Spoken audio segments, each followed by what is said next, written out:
today, so my job's to be Sergeant Major, getting people onto the stage, off of the stage, and running on time. For those of you that haven't registered your vehicles, please do register it. Otherwise, you get an amazing letter from our parking company with a £80 signal at the bottom of it, and you do really want to avoid that. For speakers, just a very quick announcement. Please don't forget to receive your lapel microphone with the AV people at the back of the hall 10 minutes before you're due to speak. And of course, my favourite announcement, there is going to be no fire alarm today. And if there is a fire alarm today, please make way, as I need to get out there through the fire exit. Also, we have the Mayor of Havering, and please hold the door open for him to receive after me. Thank you very much for that. Ladies and gentlemen, this is a phenomenal opportunity for those of us involved in skills and learning, green tech, and also the future of hydrogen for the UK economy. Today's event is bringing together people of many interested parties, but quite a strong focus from which will be apparent when you hear each of the panels.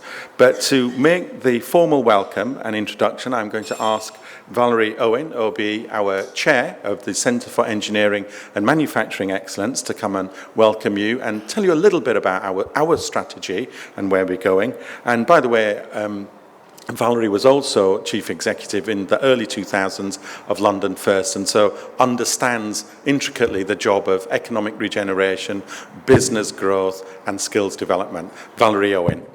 Thank you.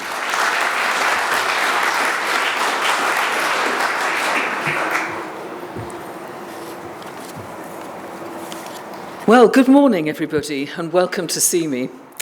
We were established in 2003, and our mission is to inspire inclusive business growth, contributing to economic prosperity.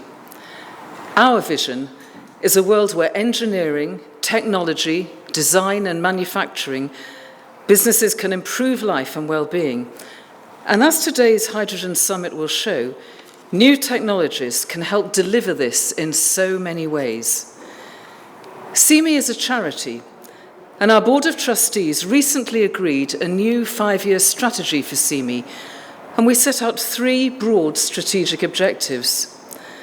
Firstly, to act as a catalyst for economic regeneration, identifying opportunities that will lead to the creation of Ceme 2, and maybe 3, and even 4, by firstly exploring opportunities and priorities in the wider strategies being involved in the Thames Estuary, and 2, working with local stakeholders to explore the potential for external investment in Ceme. This, of course, includes the Thames Estuary Growth Board, the Freeport, our local authorities, business and industry. Secondly, to become an accelerator for green technologies, we are increasingly looking for entrepreneurs, startups, and established businesses to locate here at Ceme, especially if they have a green tech focus. Well, of course, we won't exclude others. But this is one of the principal reasons that we're working closely with the Thames Estuary Growth Board to support the creation of a hydrogen ecosystem in the southeast. And thirdly, championing inclusive business growth. We're coordinating a skills development strategy, identifying future skills needs within the region, particularly in the light of the Freeport developments. We're proactively working with the FE sector and local higher education institutions like CU London to help bring together research and inform future skills needs in engineering, technology, design and manufacturing. So the key objective of today is to bring people and businesses together to engage in the debate about how hydrogen is and can be used for the future. But it's also about Ceme, about us acting as a green tech accelerator that is well placed to host a living laboratory for hydrogen. Next week, we'll launch our Business Growth Academy, and that will provide businesses with access to learning, research and development, and angel investors to help deliver our ambition to make a greater social impact. And while speaking, and lastly, I'd like also to take the opportunity to thank our headline sponsors, the NOCN Group, who you will hear from later today, along with CU London University. In addition, I'd like to thank Motive Fuels, Fusion Blue, and London First for their support for this Hydrogen Summit, which I know will be an interesting and worthwhile day. Thank you.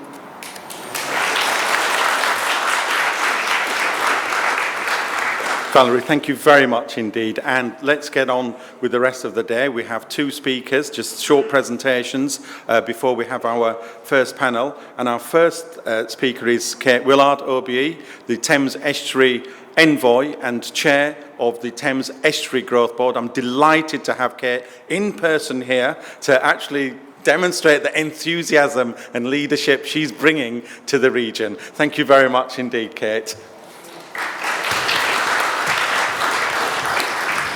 Thank you for that intro. It sounded a little bit like delighted she's here, as if I'm the kind of person that sort of doesn't usually turn up for things when I do. But it is a particular delight to be here. We're absolutely proud and so happy of our relationship with Ceme. Lovely to meet you properly this morning, Valerie. And so great to see many, for me, new faces here. And seeing new faces is always a good thing, because that means there's potentially new conversations, new partnerships, and new things we can look at together. So, a few words on the Thames Estuary for those of you that I'm guessing most of you know, but just to make sure we're all absolutely on the same page. I want you all to imagine that you're standing on the top of St Paul's Cathedral. It's hairy up there, but someone's got to do it. And you're looking east. The estuary goes out as far as Southend on the Essex coast and down to Ramsgate on the Kent coast. So think about that beautiful, extraordinary expanse of land, of water, of opportunity. It's a land that inspired Turner, Canaletto, Dickens, and the late Wilko Johnson. God rest his dear soul. Only a few of you in the audience will know that reference, but for those of you that do, Canvey Island's a great place. So, what do we have to do? We're the government's newest and greatest, I would say that when I am the chair, growth opportunity in the UK. We've got 1,000 square miles and 4 million people. And what do we need to deliver for government in that place? Easy. 1.3 million jobs, 1 million homes, and 190 billion GVA into the UK economy. So if you could sort that by lunchtime, I'd be super, super grateful. But what that does mean is that our growth agenda is very, very dynamic. As a growth board, we have a character. Those of you that know us already know that we're a growth board that gets shit done. And I mean that most sincerely. We get stuff done. That doesn't mean we are not data-driven. That does not mean that we don't look at evidence. That does not mean that we don't think carefully about what we do. But the key thing here, and I've just come yesterday from being at Enlit in Frankfurt, the big European Sustainable Energy Conference. It was terrifying being there. The speed at which we need to move to solve the chase to net zero is much worse than anyone in this room thinks. It needs to be much quicker than anyone in this room thinks. There was a wonderful woman there from Microsoft, one of the VPs in Microsoft responsible for the energy transition. And you know what she said? And it was a real game changer for me. She said, we need to fail quicker. Fail quicker. Because we're going to fail on this journey. And we need to fail quicker so we learn quicker, so that we can move quicker. And that might be a theme I might return to during the day today, or during this first panel that I'm chairing. How do we fail quicker and learn? So, we're all about good green growth, and obviously, come on Kate, wake up. Obviously, at the core, Jesus, of good green growth is hydrogen, right? We're a private sector-led board, an unashamedly private sector-led focus. Therefore, we don't commission thought leadership, we commission investment strategies. We have commissioned a hydrogen investment strategy. A number of you will have seen the hydrogen ecosystem which we've published. And what it told us is that the Thames Estuary is one of the best places in the world to adopt this technology. In the world. The use of hydrogen in the estuary is predominantly in relation to transport, and we'll be looking at that. I know, did some of you catch the hydrogen bus this morning? Yeah, that was good, wasn't it? But lots of uses for hydrogen, not just on land, but we are, for example, doing a lot of modal shift, taking trucks off the road. Do you know there's 17 million parcels going to London every year in vans that are mucking up your air? If we can lift those off vans and put it on the water, isn't that great? But there's no point taking it off a dirty van and putting it on a dirty vessel. So we need to get hydrogen on the water as well. So lots and lots of opportunities, some great end users. We've got the Freeport and we've got Lower Thames Crossing as well being built, which is committed to being powered by hydrogen. So that's exciting in itself. But think of the fueling legacy they'll leave. Yeah, so there's some really, really good stuff. And I think as well, we're keen to, we talked about that, or I mentioned that thing about we need to fail quicker so we learn quicker so we can move quicker. That also means that we need to collaborate, not just within this room, not just within the estuary, but interregionally as well. We're doing a huge amount of work with the Mayor in Teesside.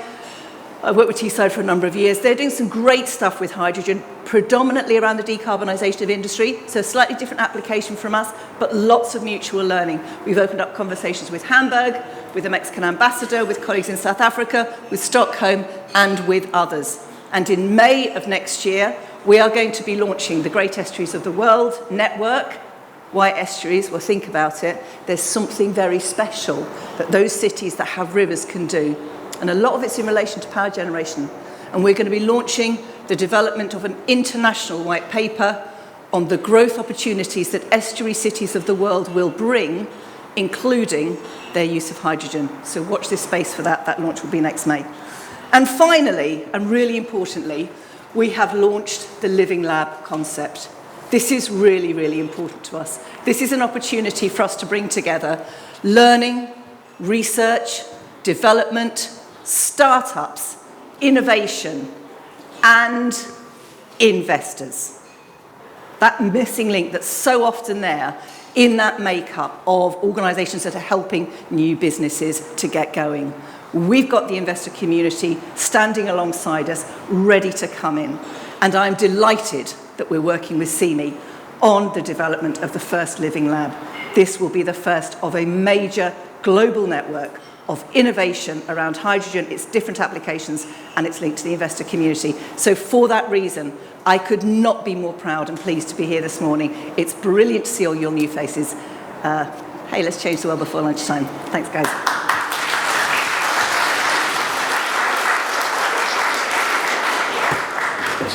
Sorry. Kate, thank you very much indeed. And you heard it first from Kate about Ceme and the first Living Lab. So this is the place to be, and so well done for everybody that's turned up to be at the place to be, which is Ceme. Now, very quickly, I'm going to introduce Barry Cunliffe, the MD of Motive Fuels. For those of you that were wandering around the site this morning, you will have seen that Motive Fuels have a refueling station here, and there's a demonstrator vehicle out there. Just a few words from Motive Fuels MD, Barry Cunliffe.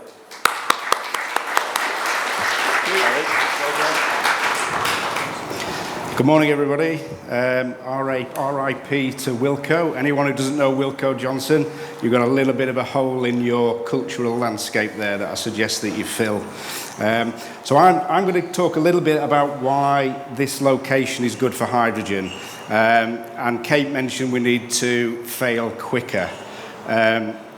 That station out there is part of the failure in the hydrogen journey of the whole country, effectively.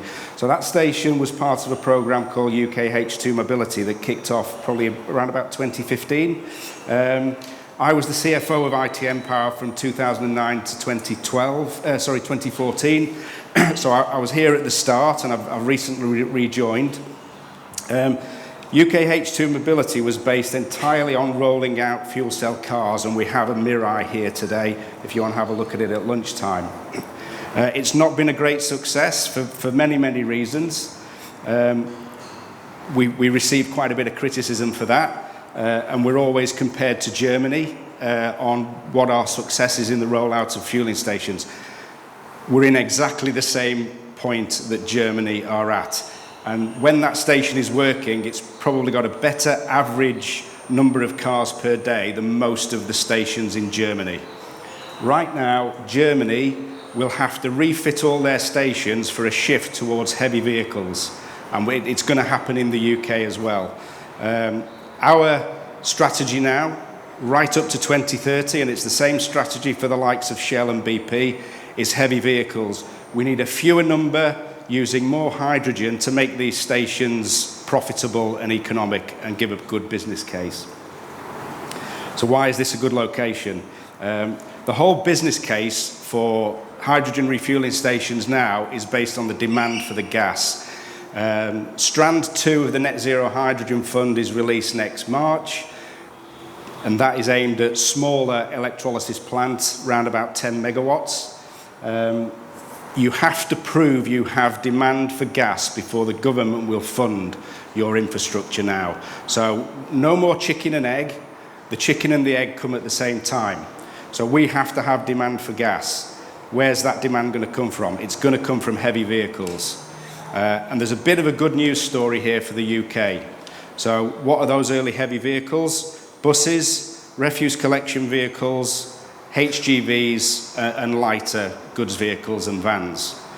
So in the UK right now, we have 2 bus manufacturers making fuel cell buses, and some of you have used the Wrightbus fuel cell bus. Fantastic buses. The designers of those buses know that they have to make a bus that people want to get on. There's no point having a fuel cell bus if nobody wants to get on it. They need to be, for fuel cells, they need to be the longer routes or the hilly routes that battery vehicles won't do. There's lots of applications where battery vehicles will do it. We're not saying everything has to be fuel cells, because we know batteries have their place and fuel cells have their place. So we've got Wrightbus, we've got Alexander Dennis doing fuel cell buses right now. Refuse collection vehicles. We've got Dennis Eagle and we've got Fownes-Roller making those vehicles in the UK now. So the 2 low-hanging fruits of heavy vehicles that are going to provide the demand for these stations, we have a UK supply chain already. We're also working with First Hydrogen and Teva Trucks. I'm assuming most of you are familiar with Teva Trucks. They'll bring on a 19-ton fuel cell truck very shortly. It's currently being tested up at Myra. So those zero-emission fuel cell trucks are ideal for running in and out of central London. What we have here is we have lots of logistics companies and people delivering their products into central London. We're on a main arterial route here in and out of the city, between the city and a major commercial and industrial area. So we've got the demand there for the vehicles that will provide the demand for the gas. The other area of demand that we're looking at right now is port vehicles. So we have Yale doing a big trial at the port of Valencia on container moving equipment, and we also have a French company called Gosan who are converting all of their port equipment into fuel cell powered vehicles. So is it a great place? It's a great location. We may have to upgrade that station because it's geared mainly towards cars. Most heavy vehicles at the moment are 350 bar, which is an easier refuel than a 700 bar for a car. Eventually, we will be moving to liquid hydrogen. That is becoming more and more obvious now, particularly based on a lot of the vehicle developments taking place mainly in Germany, but in other places as well. Why liquid? Because we can get more energy density, more bulk. We need to chill the gas to get it into the vehicles quicker. If we use liquid hydrogen, that already comes at a very, very cold temperature. So we can get the gas into the vehicle a lot quicker. Why do we need to do that? Because if you've got vehicle after vehicle, like a normal station, you have to be able to get the gas into that car, that vehicle at pressure very quickly. The normal compression of compressed gas with storage won't do that quick enough to run a station on a fully commercial basis. So at some point we will move to liquid hydrogen delivered into the station. We need bulk hydrogen production to do that, and I believe we've got all on that east coast, right down into the estuary here. There are plans for bulk hydrogen manufacture linked directly into North Sea wind, completely green hydrogen. So that's why we're in a great place here. Okay.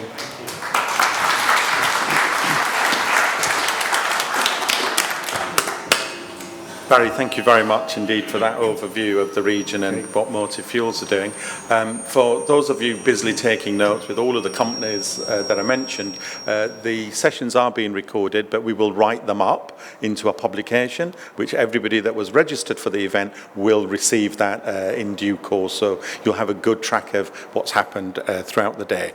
We have 2 panels next. The first one is the industry perspective, collaborating on hydrogen for the future, and then a discussion, fireside discussion from an innovator perspective on H2 unicorns and what they need from a living lab, linking it back to Ceme. So may I ask the panelists for the first session to join me on the stage.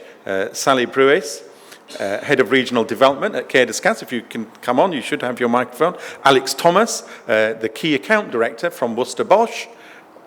Bob Coates, Technical Director from Rhizome 2 Hydrogen Limited. And Barry, you're also joining this panel. And I wonder, is Richard here? Richard Lidstone? No.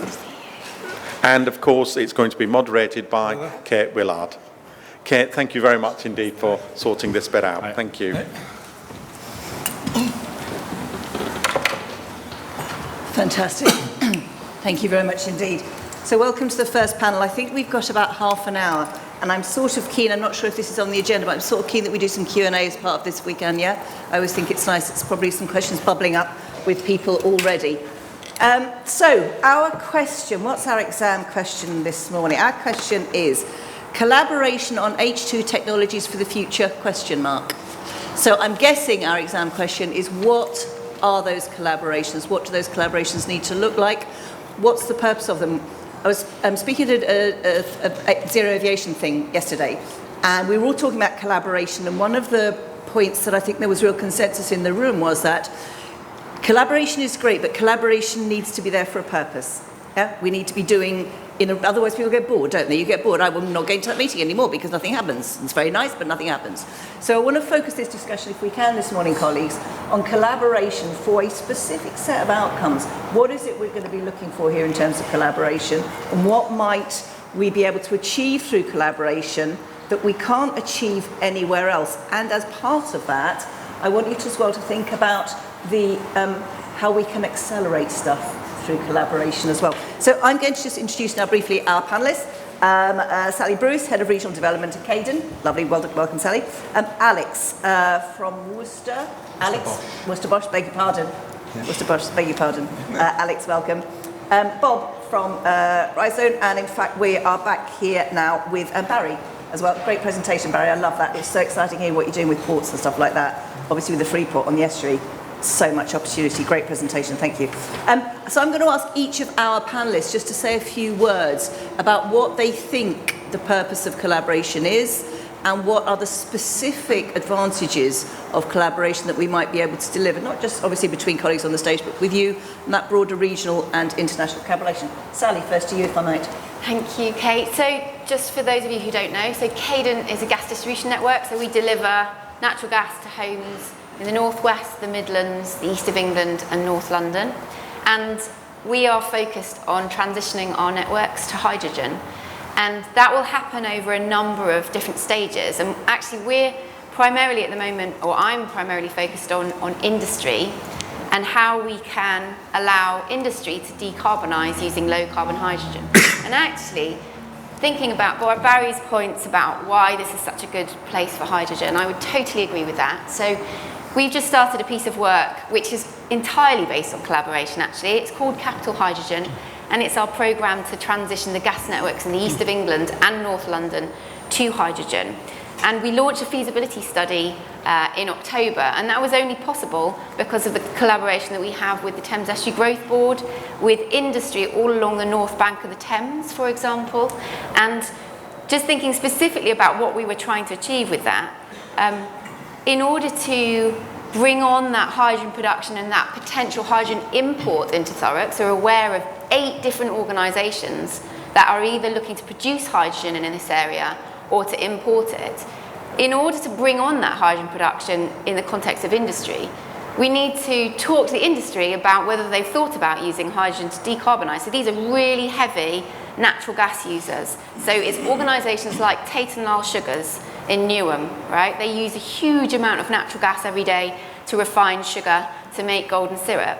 And by bringing Tate & Lyle and all of the other heavy industries along the north bank of the Thames into our programme, we can start to talk to them about what their forecasts might look like for hydrogen. So how quickly could they transition away from natural gas? And then we can bring them together with the producers and the potential importers who are thinking, well, I know this is a really good opportunity and I can import hydrogen here, but where's my market? So for Cadent and for the Capital Hydrogen Programme, our focus is initially on heavy industry, but also transport operators. So we're not, we don't do a huge amount with transport at the moment as a gas distribution network, but I think we will be involved in the future in helping to provide hydrogen for refuelling. So, and then of course the question is, will hydrogen be used in our homes to heat them? And obviously we have someone from Worcester Bosch here today. And so when the government makes that decision in 2026, this is going to be about, we already collaborate hugely with boiler manufacturers. So it's all based on an ecosystem, as you mentioned at the beginning, Kate, and hugely important. Fantastic, great project. And what a lovely segue Sally just gave me then into our next speaker. So Alex, thank you to you, thanks. Is the microphone working? Yeah, okay. So Worcester Bosch has developed a 100% hydrogen boiler. So obviously heat is a massive requirement on energy, especially this time of year, early in the morning when it gets very cold. So yeah, certainly collaboration is a massive focus for us with the DNOs throughout the UK. And certainly we are pushing as much as possible with lobbying government to try and get that over the line. The decision at the moment has been delayed to 2026. But what has been encouraging is that all the development has been here in the UK, at Worcester, with our own engineers, British engineering. And I think, possibly later throughout the day, looking at the opportunity for jobs and economical gain within the local area and nationally. But what I thought I'd also highlight is the fact that our current gas boilers that use natural gas, if we only had 20% blend of hydrogen into that would be the equivalent of taking 2.5 million cars off the road, if we could do that. And so we're very much reliant on, well, there's another session on production, but we can innovate what's in the home, but we're just waiting for give us the hydrogen and then we can prosper. So it's a big factor. And also I want to highlight the fact that by developing a 100% hydrogen boiler, that the emissions is 0 carbon dioxide, and wanted to highlight that because a lot of people sort of think there's still loads of emissions, but not just carbon dioxide, carbon monoxide, which is the biggest killer for gas safety issues in the UK. So actually I would argue that our current boilers today can be safer in the future with hydrogen. And also just some collaboration points to pick up what you said about we liaise a lot with installers and industry and tradesmen and people in social housing and local authorities. And so they want to get some answers in regards to how they're going to reduce their emissions. There's a big topic at the moment about landlord properties to be energy rated EPC Band C by the year, I think it's 2028. And how are they going to get to those energy ratings? And we have also collaborated again with the DNOs with a campaign called Hello Hydrogen, and it's about educating the consumer, because I think there's a lot with the consumer. Even outside, someone said, "Oh, that bus is a bomb," and that sort of rhetoric probably isn't helpful. And by us saying actually hydrogen-ready appliances, 100% hydrogen boilers are actually safer than today's. Gas isn't safe, petrol isn't safe, electric isn't safe if it's in the wrong hands. But I think in the UK we've got a great regulator, and we've got some great people here that can keep it on a straight line and prosper into the future. Fantastic. Two things there that are interesting, aren't they? The 2% to the 100%, we're all on a journey, aren't we? So I think one of the things you might pick up today on is the kind of transition and the speed of transition, but the safety thing is really interesting. So I'm also the chair at Teesside International Airport, and most of the bulk of our ground handling stuff is run on hydrogen now. And you couldn't be in a more regulated environment than airside at an airport. And I figure if something's safe airside at an airport, do you know what? It's safe. So I think there's something there as well around the narrative that we use around hydrogen, which is quite interesting, that needs to keep reinforcing the safety issue. The points you made there about safety, I think, are really, really super sound. Thank you for that. Bob, to you. Okay, so Rhizome to Hydrogen is a company we formed out of our traditional business, which was rhizome energy. So we've basically been working in oil and gas and marine engineering for many years. But when COVID came along, we thought we needed to do something in sustainable energy and net zero. So we started to look at hydrogen, and we spent a lot of time in-house developing our own hydrogen refueling system, looking at electrolyzers, compressors and whatever, because at the end of the day, apart from myself, everyone in the company is under 35, so oil and gas would see me out, but it won't see them out. So we've been busy with that. As in terms of collaboration, what we found is for some of the new technologies, we need to get in touch with the universities. We've been in touch with Kent University here, and then we need to be able to deliver equipment. We need to be able to sell that equipment, so there needs to be demand. And as we've seen here, we've got the vehicle companies here today for the commercial vehicles, which is where we think it's going to go, because we're primarily looking at refueling. So yeah, and then we need to sort of develop alliances with people like the Thames Estuary Growth Board in order to see what's going on locally. So we're based in Dartford, so we just want to see the market grow for hydrogen really, so that we can start supplying equipment. Perfect. It's great to see businesses coming in with that real commercial drive. What you're talking about there is a commercial opportunity, isn't it? And that's great, because this isn't just going to be driven by, goodwill and lentils, is it? Do you know what I mean? This is about businesses and seeing businesses there, really seeing a commercial opportunity. Super strong. Barry, to you. Thank you. Collaboration is absolutely essential. So we know that this station was a sort of first generation station. We're working with all of the component supply chain to that station because everybody is trying to improve, everybody is trying to scale up. In the last 2 years, hydrogen has just, I don't want to use the word exploded, but so 10 years ago we would go to the city and we would have the begging bowl out to raise 3.5–4 million quid to keep the company going. Over the last 2 years, ITM's raised nearly $500 million, and that's happening all over the world. There's lots of funds now. In hydrogen, you can go into a city fund and raise 20 million quid for your business tomorrow, like that, no problem.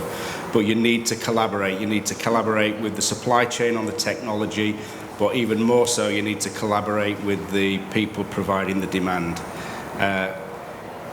People think hydrogen is another gas that you use like compressed natural gas. It's not. It's got incredibly specific characteristics that make it very challenging to produce it, to handle it, and to deliver it into vehicles.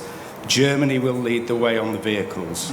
We will go to 700 bar on HGVs. We will go to liquid hydrogen delivered into the stations to then go into the vehicles. We can't do that without collaborating with the people making the equipment and the people who make the tanks that go into the vehicles as well. Again, we've got a fantastic supply chain in the UK with Luxfer tanks, one of the leaders in the world.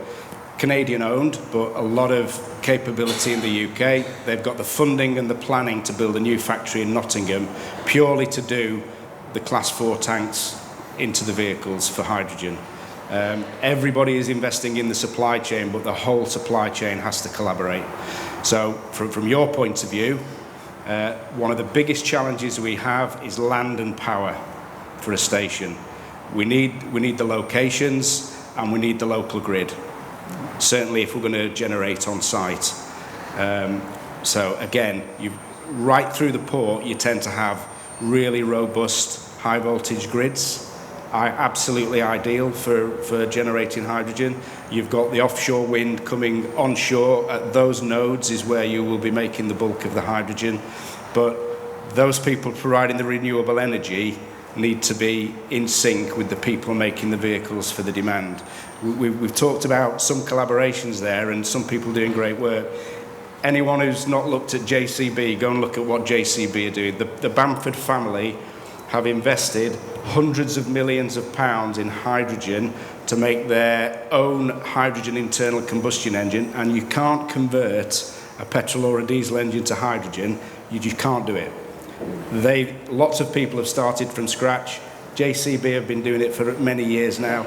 The Bamford family have vertically integrated all of their operations through their own investments, from renewable energy to the right bus that's parked in the car park outside. It's that level of collaboration right across the industry that's needed. No, that's great. And that point around collaboration to secure investment is one of those key drivers behind the Living Labs I mentioned earlier, that ability for us to get those businesses and supply chains to collaborate together and then to link them into investors. So super, super important. But your point about sites is really interesting. We've just done a huge piece of analysis of sites, potential sites across the estuary, which is now complete, and in May of next year we're launching the investment platform, which is going to bring that information together. So it's about bringing the industry together, bringing the wherewithal and knowledge about sites and the investors together. So huge launch next May at UK Reef for those of you that will be there. Okay, fantastic. Let's open it up to some questions. You've heard some really interesting... Can I just make one more point? Yes, please. The one body that we've not mentioned on collaboration is the government. And some of the things that the government have done over the last 10 years have actually blocked hydrogen and the deployment of hydrogen. So one of the main incentives for providing hydrogen at the pump for vehicles is something called the Renewable Transport Fuel Obligation that will subsidise the hydrogen going into the vehicle. We had the same system in continental Europe as well. There were 3 rules relaxed in continental Europe relating to the additionality of the green energy, the locality on the grid, and what we call temporal correlation. So at our stations where we're using green hydrogen, we have to match our consumption of electricity to a green hydrogen source every 30 minutes. So to do that on our station at Birmingham, we have to have 4 power purchase agreements to make sure that we produce green hydrogen. That assumes that the 3 that we're not using, when we're using the one of them, we can sell back into the grid at the cost that we're paying. Can't be done. It's virtually impossible. In Europe, they relaxed that to a month. Makes it very easy. You only need 1 PPA. It makes your business case a lot more competitive. We're working in global supply chains in hydrogen, and we're already at a disadvantage to the continent of Europe. We've been lobbying the government, and lots of other people have been lobbying the government on that. Up at Doncaster last week, we had the main guy from the DFT responsible for hydrogen and heavy transport. He couldn't answer the question as to why that was not relaxed in line with what's going on in Europe. So in terms of global supply chains, we're already at a disadvantage. So shock, horror. Barry has said this morning that the government is making something not easy. Barry, we hear that loud and clear. I think what we probably need to do is, as Growth Board, and there's a number of my colleagues here today, and I'm going to ask them to identify themselves before we close this session, is we need to take a note of the things that you guys say where we think we need to have a greater influence with government, because I'm government appointed, which is quite handy at times like this. What it also means is we have a really good dialogue with government. So I think we should start to take a note of some of these things where lobbying is important, and then we will speak to the relevant secretaries of state and government about getting some of this stuff moved. So let's take that away as a first action, and I will commit to doing that on your behalf. Thank you for that, Barry. I know about the issue you've just spoken about. It's bloody complicated and not helpful. Okay, let's take some Q&As from the audience. We've got a roving mic. Even better, thank you. Questions? Helena. Can you introduce yourself, please? Hi everyone, I'm Hilarious from Ikigai. We are the advisors to the Australian hydrogen ecosystem, and I will be rabbiting on later about what we're doing as far as doing those are concerned. But I had a difficult question for the panel generally, but also following up on what Barry has been talking about. The feedback that we get from aspects of the supply chain, and particularly I have to say when it comes to heavy goods vehicles, is that the market for the sort of 32 to 44 tonne range, which is the predominant usage within the estuary and nationally, is probably, we're not going to see supply coming into Europe until 2025-26, and the UK is at a disadvantage because we are right-hand drive, and there is a perception that the government is not making it easy for growth to happen in the supply chain as far as those vehicles are concerned. I feel, and I'm going to talk about it later, but I feel like there's a huge opportunity to create national champions here for those sorts of vehicles. But I wondered if you could elaborate, Barry, on whether you think there are some solutions there, and how collaboration can help to deliver that supply chain faster in the UK. Okay. So both of you just Okay. solve that one immediately in the UK. There's a much bigger problem than left or right-hand drive. Anyone who's driven around the UK for the last 20 years will know that there's loads of left-hand drive vehicles being on our roads, big trucks. I don't see that as a problem. There's an even bigger problem. We don't have a manufacturer of those trucks in the UK at the moment. Now, the Zero Emission Road Freight Demonstrator Grant Scheme is making all of the same mistakes that the UK H2 Mobility Scheme made for cars. So the grant call goes out. We're looking for small consortiums all over the country that will take some trial vehicles to put heavy goods vehicles with fuel cells in them on the road. 5 here, 5 there, 10 here. No manufacturer will come to the UK to support those vehicles because they're not going to put a service station in, doing the maintenance or the safety checks on those vehicles if they're spread all over the country in small numbers. What they should have done is they should have just gone out there, put an advert out and said, right, we want a logistics company to take 100 trucks in one location and everybody will learn from it. We'll release all the data, all the TCO, no problem, but we need at least 100 in one location. We're currently looking at a project in mainland Europe, and it's exactly that. 100 trucks, 4 logistics companies, same location, land next to the main arterial road, renewable energy. So you need to go to Lutterworth or Cannock or another logistics park where you've got an awful lot of heavy goods vehicles and say, at least 100 in that location, Hyzon, Toyota, DAF, come and put a garage there to do the maintenance. They are not coming for little groups of 5 trucks here and there across the country. And that's going to put us back. We won't do anything realistically in HGVs till 2030. They'll do it all in Europe, they'll prove out the technology, and then it'll come to the UK. Under the ZERF scheme, they were going to try and get Hyzon to come. Hyzon have refused. So then we got Toyota and DAF to volunteer to bring 20 each. Toyota have dropped out, so we're down to 20 DAF. We've got electric trucks that will retrofit, and you've got HVS up in Glasgow that are still on the drawing board with a tractor unit. All the same mistakes made over again. We're not learning the lessons. The team at Bayes that are handling that grant scheme are very young, they're inexperienced, and they don't understand what it takes to put a fleet of vehicles on the road. So all the same mistakes again. We're way behind Europe. So that team at Bayes have just gone on my to-do list of people to have a conversation with. I'll send you the contact details. Yeah, okay, nice. On it. I just want to remind you as well, remind all of us that, so we're talking here about kind of trucks, aren't we, and HGVs and stuff like that, but what we're actually, and we're saying that Europe's way ahead of us and we're going to be way behind. What we're saying implicit in that is we are going to be way behind on our overall energy resilience in the country. That's the point.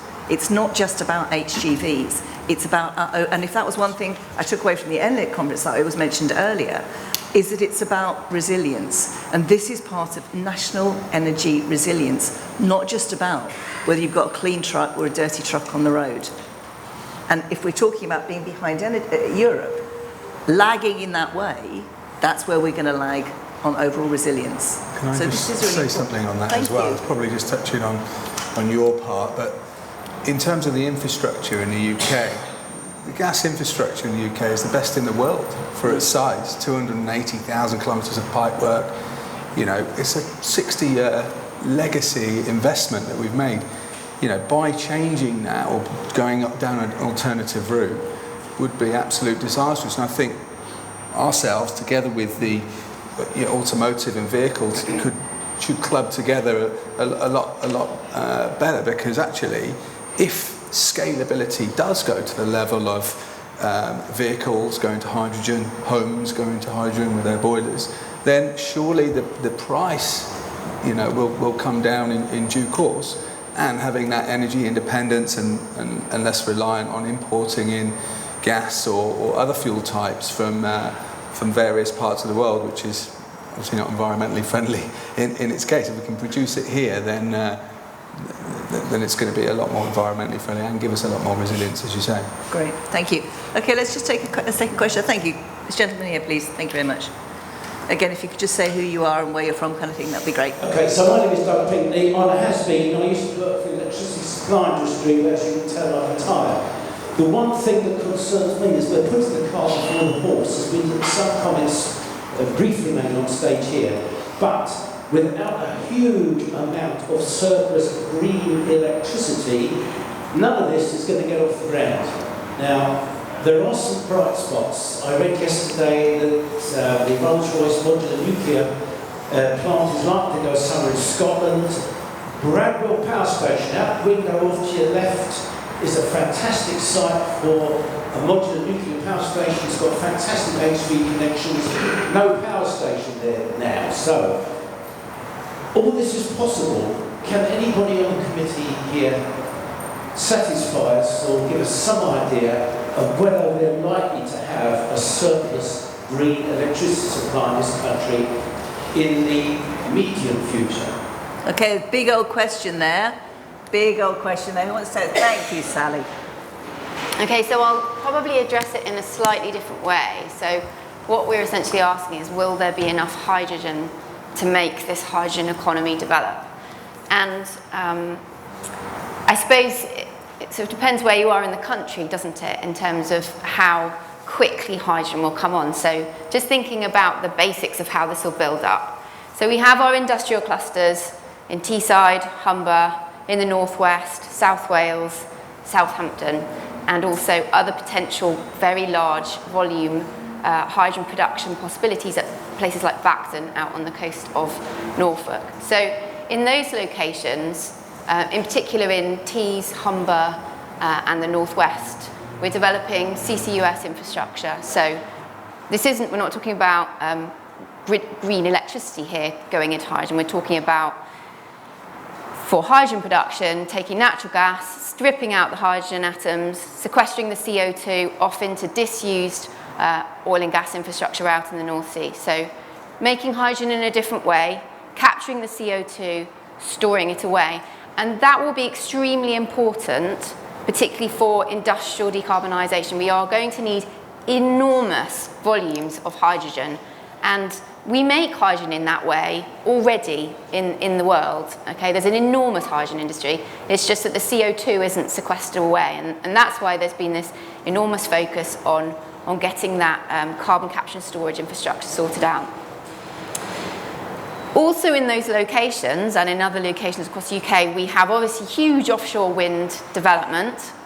And over time, the cost of green hydrogen production using those green electrons will come down. As you increase the proportion of renewables that you need to get into the electricity network, you increase the proportion of the time where we're generating the green electricity, but it's not needed in the electricity system. So think of kind of windy nights. No one's got the lights on, and there's a risk that we then waste that electricity. And instead of wasting it, you can convert that otherwise curtailed energy into hydrogen. There's a huge number of other factors that will mean that hydrogen production, green hydrogen production from renewable electricity starts to grow. Things like constraints in the electricity network, the transmission network, the time taken to bring on that large scale electricity transmission infrastructure. So through my job, I'm talking to lots of potential hydrogen producers. I'm aware of some very large scale green hydrogen production projects that are being planned because it's going to take so long to get the transmission infrastructure sorted out. So if you think about the north of Scotland, massive wind potential, not very good electricity transmission infrastructure, it will take years to develop.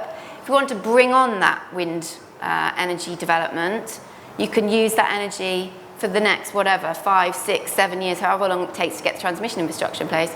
You can use those green electrons to make hydrogen instead. You can then potentially blend it into the national grid gas transmission pipelines. So I take the point, and it's an area where we need to really work hard to make sure that hydrogen production comes on, but I see the potential to satisfy the growth of the hydrogen economy through the hydrogen production. And in fact, in the Capital Hydrogen Programme that we launched a feasibility study for, we showed that in the east of England, London and the southeast, there was a potential to produce between 100 and 170, I can't remember the units, but way more than we needed. So we must have been talking in terms of terawatt hours, in fact.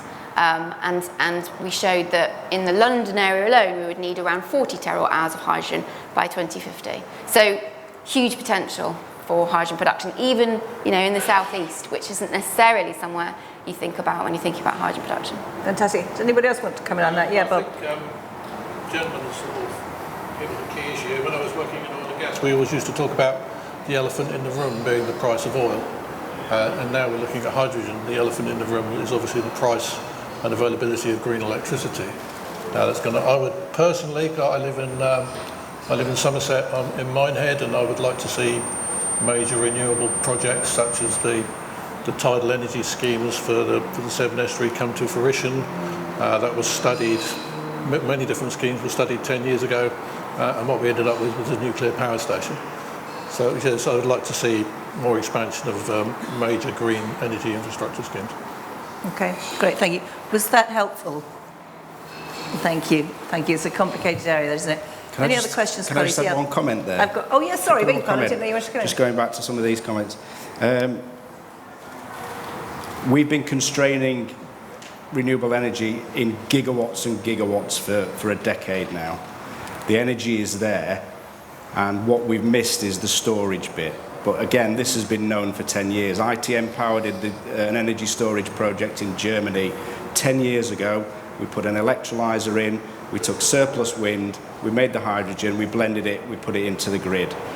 We did a COP26 regional event at ITM just after I rejoined. The presentation that the CEO gave was the same presentation from 10 years earlier. 10 years ago, we mapped out the intersection of the high voltage electricity grid with the high pressure gas grid, because they're the nodes where you would do your energy storage. We mapped it out for everybody and nobody listened. Okay. The gas grid is the biggest energy store in the country.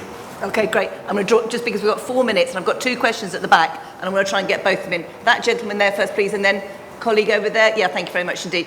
So quick questions, and I'm going to ask you for super speedy answers as well, so we've only got 4 minutes. Sorry? Yeah, I can hear you. So my name is Nick Roberts, I'm with Rise Hydrogen. We're part of the vertically integrated communities that Barry alluded to earlier, owned by Joe Bamford. We're responsible for the supply and distribution part of the supply chain.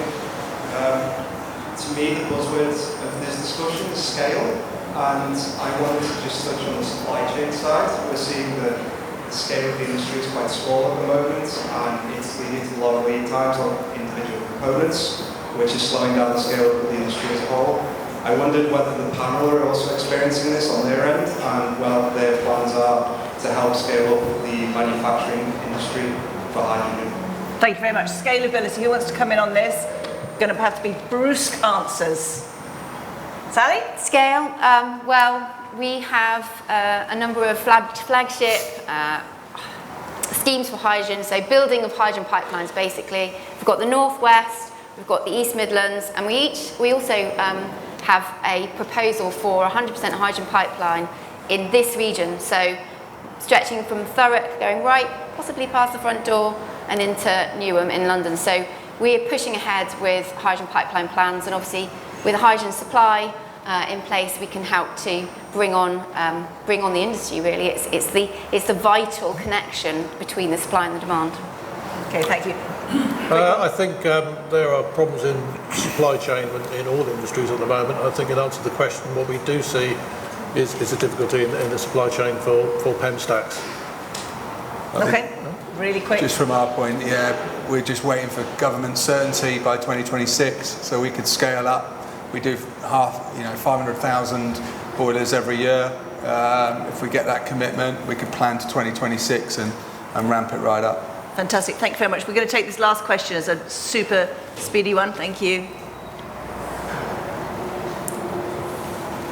Thank you. Hi. I'm Scott lecturer, the only energy management program in the UK at the bachelor's level, which is CU London. One of us wants to say that the panel discussion has been very interesting. I spoke to Alex earlier at Worcester, and the at Bosch today, Ceme.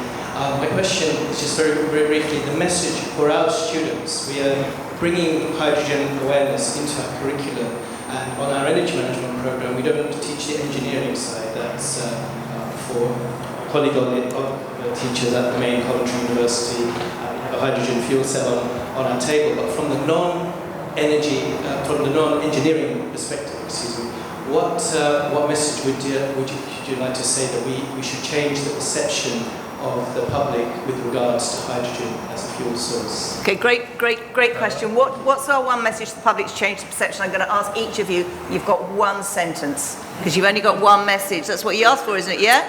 I'm not being unfair, I sort of am, but you get my drift. Okay, so it's one sentence to change the perception of hydrogen. Sally, I'm starting with you.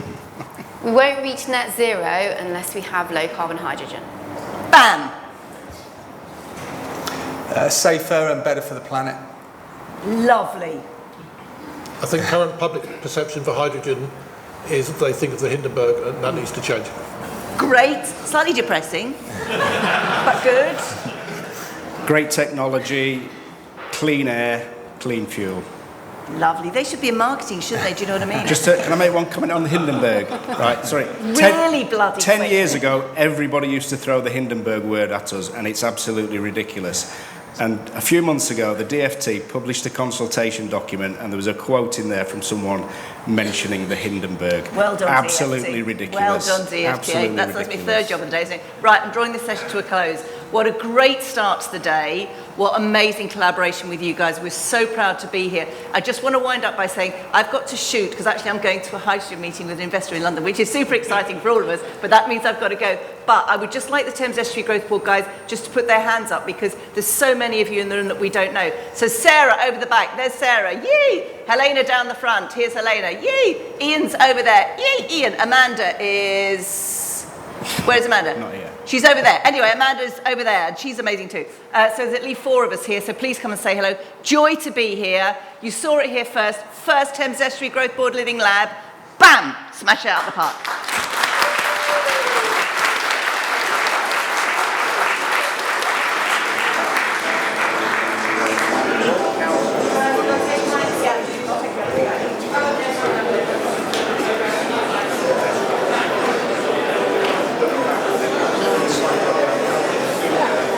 Great, thank you very much indeed, Kate, for that. That was absolutely fantastic. We have a few more sessions this morning, some shorter sessions. The next session is going to be led by my very good friend Chris Dunkley from the Manufacturing Technology Centre. The Manufacturing Technology Centre are based down here. They're in a cube across the road, and we're really delighted to be working with them. Chris Dunkley is going to be joined by Luke Sperrin, co-founder and Chief Technology Officer at H2GO Power, and Luke Tan, the Chief Product Officer at Supercritical. This session is from an investor perspective, a fireside chat with the future hydrogen unicorns. What do they need from a living lab? So if I could ask those individuals to join me on the stage, that would be wonderful. I know you've just been mic'd up at the moment. Great, thank you very much indeed, thanks. Thanks, Chris.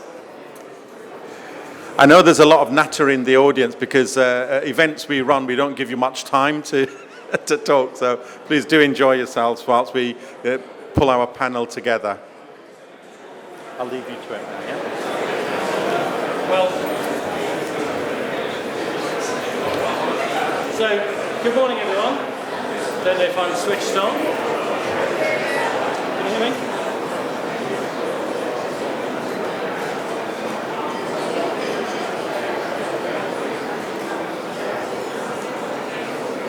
Just waiting.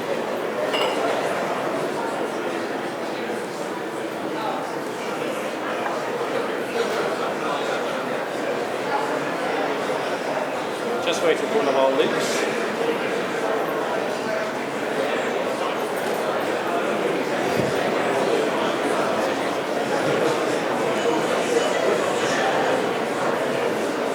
Right, are we good to go? Yeah, I think so. Cool. Okay. Right, got thumbs up from the back. So, good morning everyone. Lots of chatter and lots of conversation, which is excellent. So, my name is Chris Dunkley from the Manufacturing Technology Centre, and we've been working with the Thames Estuary Growth Board and Ikigai on the Hydrogen Living Lab concept. I won't steal Helena's thunder. She's going to talk in more detail about that. At the Manufacturing Technology Centre, we're very interested in how we scale up businesses, and we've heard that term a number of times already this morning, and also make sure that there's collaboration happening. Now, this session, I think quite ironically, has been called a fireside chat. It's not a fossil-fueled fireside chat, it's a hydrogen-fueled fireside chat, and that's the last of my terrible jokes. But I'm absolutely thrilled to be joined by two of the hottest startups, hydrogen startups within the UK. Now, at the Manufacturing Technology Centre, we've been very fortunate to work with both of these organisations. And really, what I'd like to get out of them today, and it's also your opportunity, is as that startup and as a startup looking for scale up and growth, what is it they need from that ecosystem? What support do they need? What lessons have they learned along the way? So I've also got the difficulty in that I've got two Lukes on the stage. So one will be known as Luke T, so Luke Tan from Supercritical, and we have Luke Sperrin from H2 Go Power. So first of all, Luke S from H2 Go Power. If you can tell us a little bit about the journey that you've made and where you've come from, and also a little bit about the technology that you're developing. Yeah, no problem at all. I hope everyone can hear me, and thanks for the opportunity to speak today. So H2Go Power is a hydrogen storage technology company. So we kind of join up where you generate the hydrogen all the way to the end user. So we've got two products that we've developed. One of them is sort of hardware-based, and the idea is you're storing hydrogen in materials. It's an alternative to compressed gas. So it's safer, cheaper, and more dense. And we know that a lot of hydrogen projects, the barrier to getting them deployed is through the hydrogen storage. So that's kind of what that's unlocking. We also have a software product which we use to before you even build a site, optimize how big, say, your electrolyzer needs to be, how your storage. It's like a data-driven decision-making tool. So it helps you understand what the financial metrics are, but also it's a live platform that helps turn things on and off to make sure you optimize your hydrogen hub most efficiently as possible. Now, with our solid-state storage, it's basically a containerized solution. And we're deploying it for industrial centres, for hydrogen refueling stations, and for heating applications. And we've got our first-of-a-kind demonstrator project up in Orkney in E-Day. So we're plugging it it'll come into commission early next year, and we're plugging it into an electrolyzer, which is generating hydrogen by wind and tidal power. And then we're distributing that gas around the island. So it's sort of a safer storage, safer, denser way of storing hydrogen gas. You talked about where we came from. So it started back when me and my co-founder were at university, and she had this really cool innovation. We both are in chemistry. And then we basically spun out from the University of Cambridge. They had like innovation programs there, and then we got some funding to develop it in London at Imperial College. We started off with a desk, or started off working out our bedrooms. Then we started off with a desk where we could start rapidly prototyping, and then we're now based in West London, and we've got just over 20 employees. And it's a really exciting time for us because we've spent all that time developing the technology, and now we want to get the technology out there to be commercialized and for people to use the benefits of it, and helping unlock some of the problems that are associated in the hydrogen industry to do with storage. Okay, well, we'll talk about the kind of next steps for you in a second. So Luke Tan, Supercritical. Same question? Yes, please. So maybe I'll start with where I come from and why hydrogen's sort of been part of my life. I did chemical engineering at university and basically working in hydrogen for my entire career. Initially I was a process engineer working in designing methanol plants which use hydrogen, and a huge off-taker of hydrogen today, taking natural gas, breaking it down to hydrogen, carbon monoxide and CO2 and producing methanol. But then I transitioned my career to something more clean. So I went towards hydrogen fuel cells. I was actually at the opening of this ITM Motive station about 5 years ago.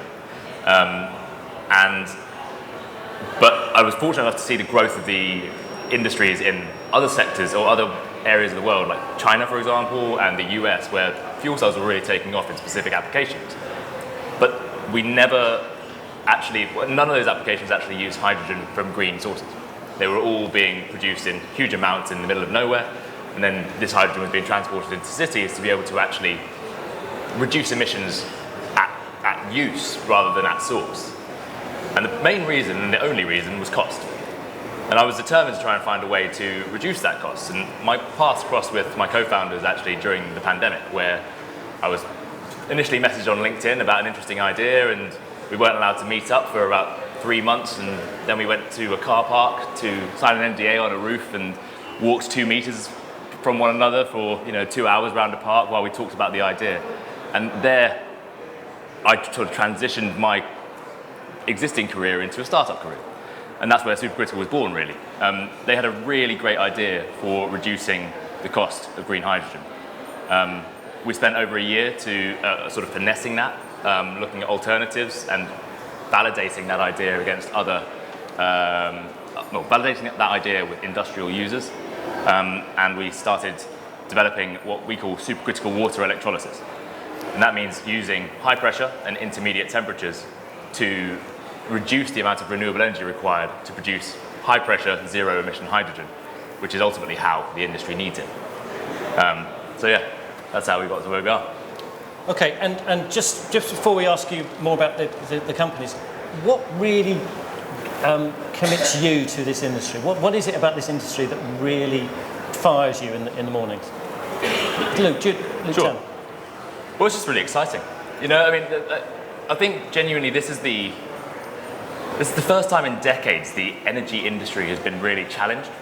And when I went to university, people weren't they weren't really looking at the opportunity for change. The chemical engineering sector hadn't shifted for about 50 years. They were working on petrochemicals, everything was pretty bog standard.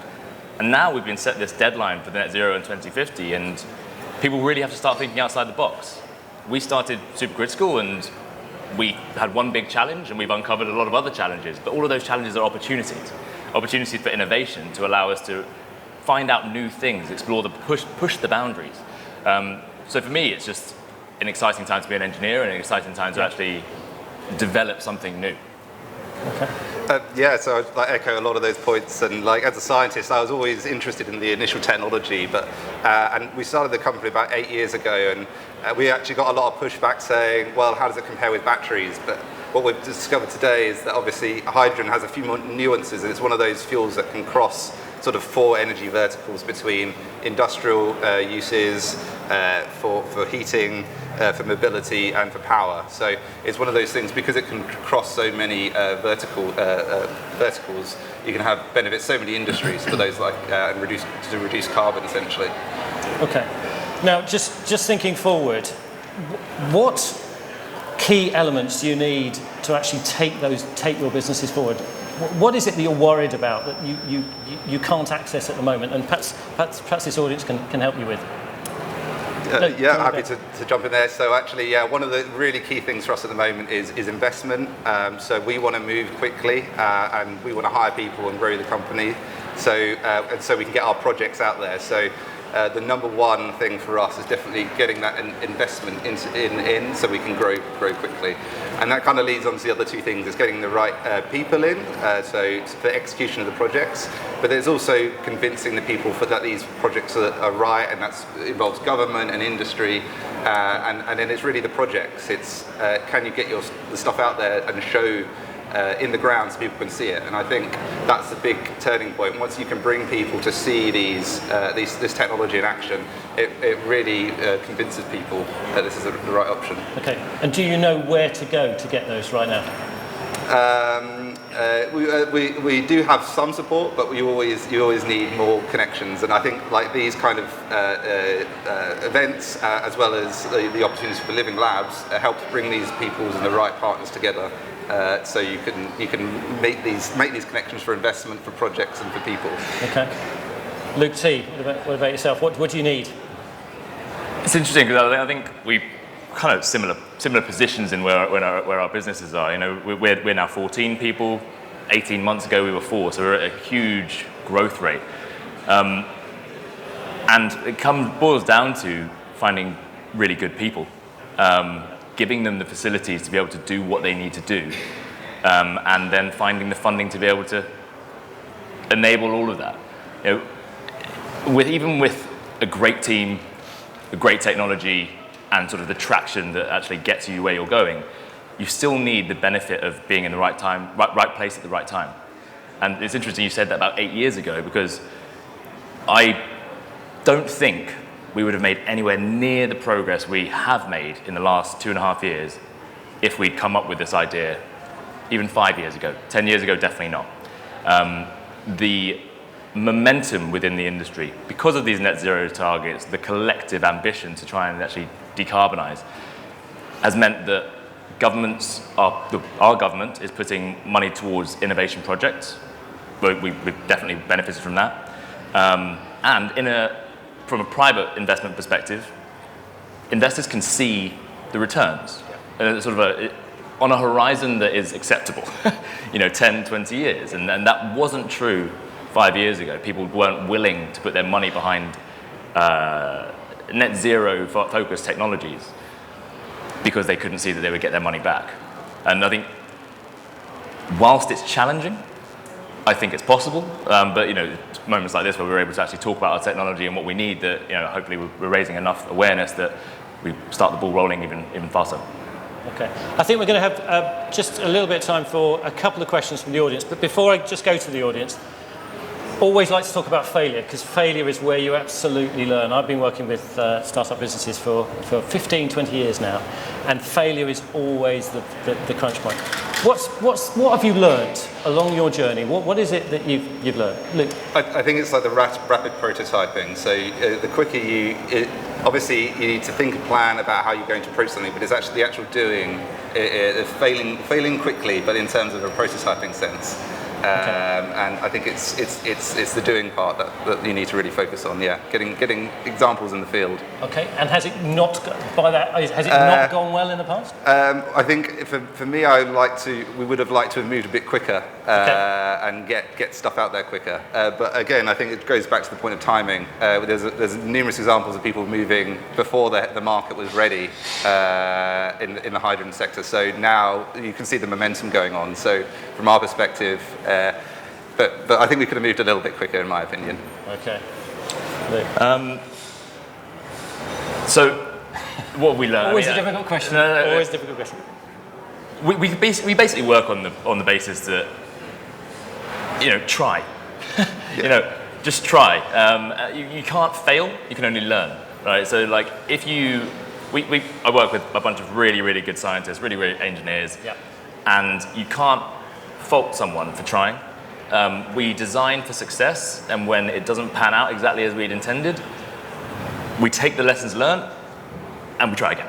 And we've had a lot of successes in what we've done, but we've also had a lot of failures, and you've got to take the bits of success from that and move it forward into your next iteration. That's not just technical either. That's like commercial relationships, partnerships, premises, how you've built your space out for your team. There's so many things that you learn in that short period of time that you just need to sort of roll with the punches, so to speak, and make sure that you minimize that error in the next time you do it. So fast start, fast fail. Fail fast, someone said it earlier. Yeah. Okay, so have we got any questions at all? Okay, gentleman here, if you can just wait for the mic to reach you. Thanks for a nice presentation. I'm Mola. I started from Effectis Group. We are a fire safety testing and engineering company. Safety.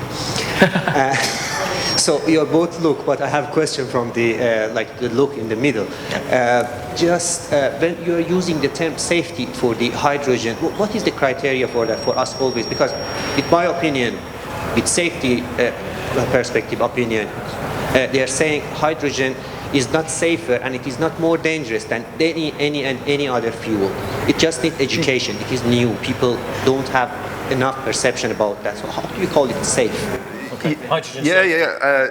So just in our products, we basically form a chemical bond with the hydrogen, so it means it leaks a lot less. So basically, it's a chemically bonded form. So you don't have that fugitive hydrogen that can lead to global emissions, and also in terms of explosive environments locally. So that's kind of, but yeah, like you agree, you design the systems to be safe, but the idea is you kind of minimize those areas for error, essentially. And I mean, like with our systems, because they're sort of modular systems, you haven't got a big tank of gas there where if there's a leak, it's all going, or you don't have that. You can overcome those problems, and the materials that we use, you can essentially keep them on the desk, and nothing will happen to them. So they're very sort of safe to handle materials. But yeah, no, it's completely right. Like you say, there are comparisons with other. We work with lots of dangerous things every day, whether that's fuel or batteries or various other things. Lots of things can go wrong, and the idea is you design out all of those failure mechanisms through prototyping and working with people in the industry who leverage those expertise. And we're a small company, and we want to access manufacturing expertise, safety expertise out there. And a lot of the projects we're on have safety as partnerships in those projects. Okay. Well, we've got one question here. I think we've only got time for just one more question. Hello, my name is Niall from Highwaves. We're a startup at Cranfield University. And my little observation is that the universities are actually kind of failing this industry, insofar as they're not producing enough engineers and scientists and educating folks about the potential for hydrogen. And we started up in the summertime, and we've actually got vacancies. We're having an extremely hard time filling these vacancies. There's not enough women in science and engineering. In hydrogen, it's despicably bad. And I just want to understand what you guys have experienced in actually filling vacancies, getting good quality people, and actually getting more women in science and engineering. Okay, so sure, yeah. Absolutely agree with you on the fact that there is not enough women coming through, sort of through STEM programs, and it all sort of starts with the grassroots applications, right? Getting people interested at the younger ages. In terms of filling vacancies and finding the right caliber of staff, it is extremely challenging. I think the universities have been slow on identifying hydrogen as a huge growth prospect.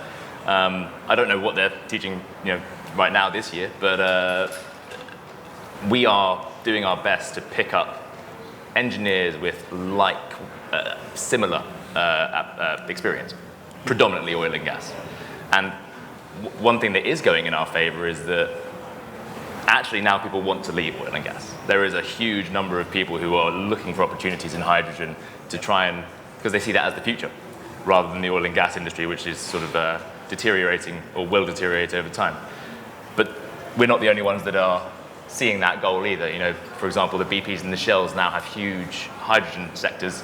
So we've got small startups like ourselves trying to deal with competing with some of the biggest players in the market for a limited resource that's available. Yeah. Could I add? Sorry, very quickly. We're just running out of time. Yeah. So, I think it's coming. I think once people see the deployments in the field, like hydrogen buses, once they see it. So, there's a young woman that wrote to me because she was doing her UCAS application, and she was asked the question at school, what is one of the things that will change the world over the next decade? And she wrote about hydrogen. And then she put that into the UCAS form for a university application. So it's kind of that inspiring projects that will help those younger people see what hydrogen can do, that will funnel people through to the university application stages and then on to, and the industry is struggling with hiring enough people into the sector, so we do need to set that straight. Okay, I know we've got a skills session later on. Simon Barnes from University of Kent is going to be leading that, so perhaps we can pick it up then. So one final kind of killer question. When I'm long retired, 10, 15 years from now, what will success look like for you and the technologies that you're developing? So I mean, yeah, you can obviously talk about like the user business metrics and saying, you know, global deployment and everything. But for me, it's all about impact, whether in terms of environmental impact. You know, are you saving, you know, 1 million tons of CO2, 10 million tons, 1 billion tons? You know, it's those metrics, those milestones that really motivates me. There's also the social impact. So being able to provide energy to lift people above the energy poverty line as well. And I think for me, the thing about hydrogen is because you can use local renewables to produce local hydrogen for power for local people. And I think that's that local-based narrative that's working really well with hydrogen. And that's something that motivates me. Okay. Luke, just quickly.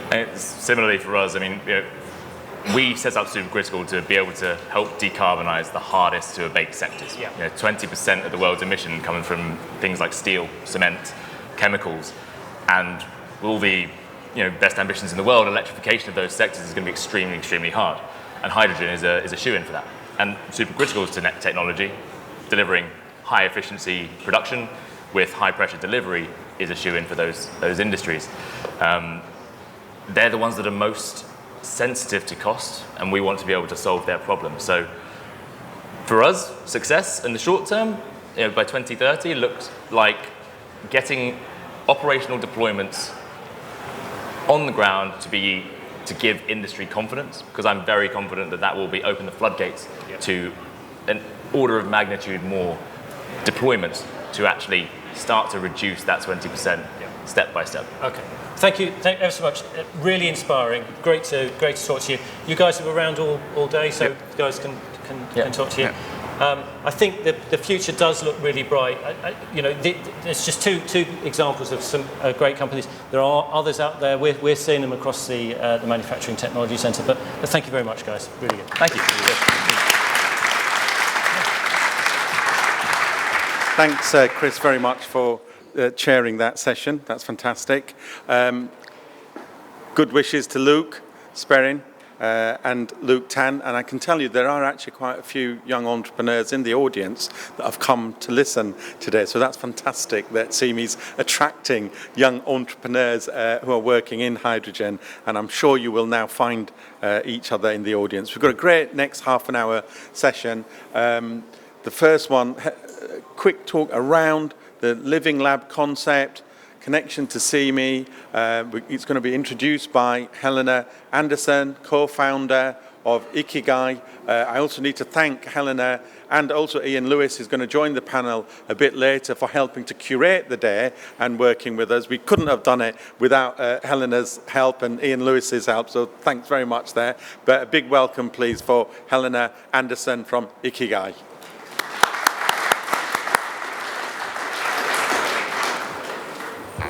Thank you, Ceme. Can I ask Ian and David to come up also for our panel that's going to immediately follow this introduction while I'm starting? So I'm going to do something that rarely happens in a conference today. I'm going to tell you some secrets because everything I'm about to show you has not been seen by anyone outside the back halls of government and Ceme.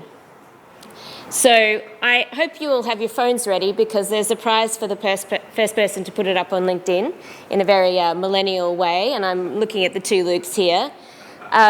So I'm also going to do something that is probably very unwise, and that is I'm going to use you guys as guinea pigs because this is a genuine call for your input into how we make Living Labs a success in the Thames Estuary and how we engage with Ceme as the first of those hydrogen living labs over the next 6 to 12 months to transform this space and this site and this area into a global leader in hydrogen innovation.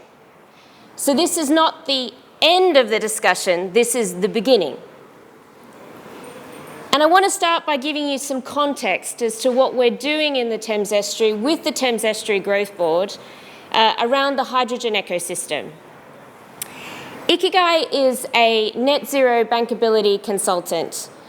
What does that mean? Well, it means I spend my days talking to investors about the fact that they only have until 2030 to stop talking about a net zero strategy and start delivering on the ground.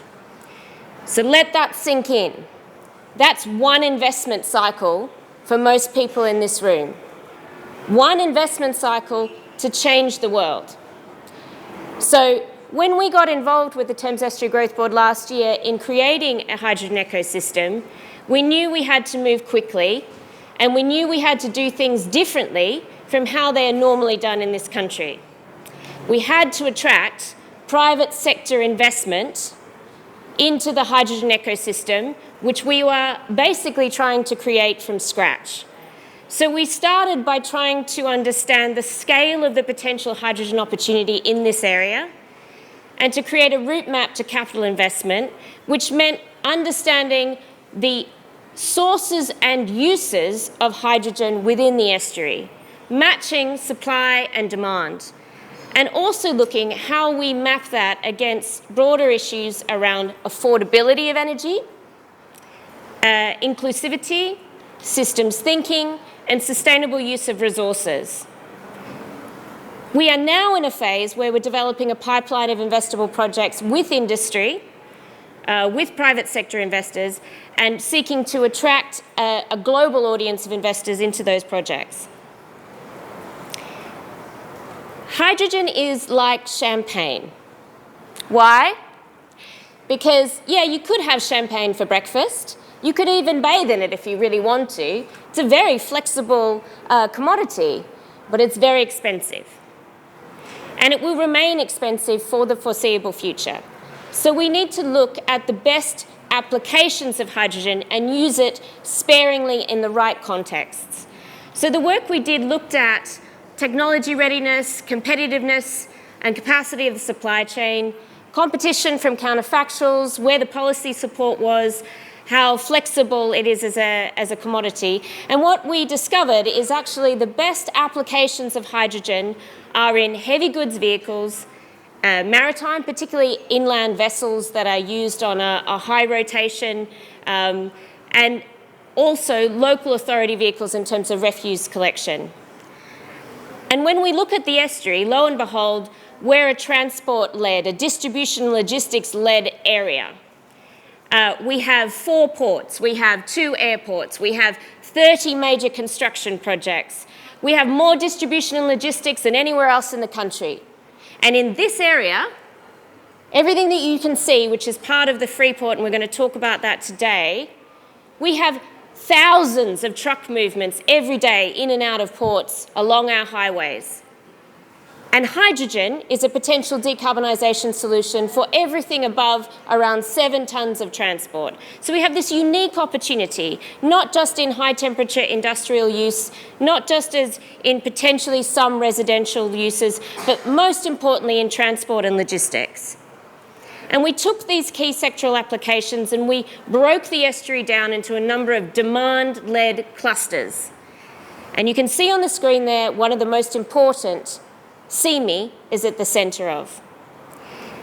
What we're trying to do with those demand-led clusters is attract investment by matching the first areas of demand with potential sources of local supply, just as Luke was talking about earlier. And our aim is to catalyse by 2027 all of this infrastructure, all of this economic development that you can see on the screen right now, across the whole hydrogen ecosystem.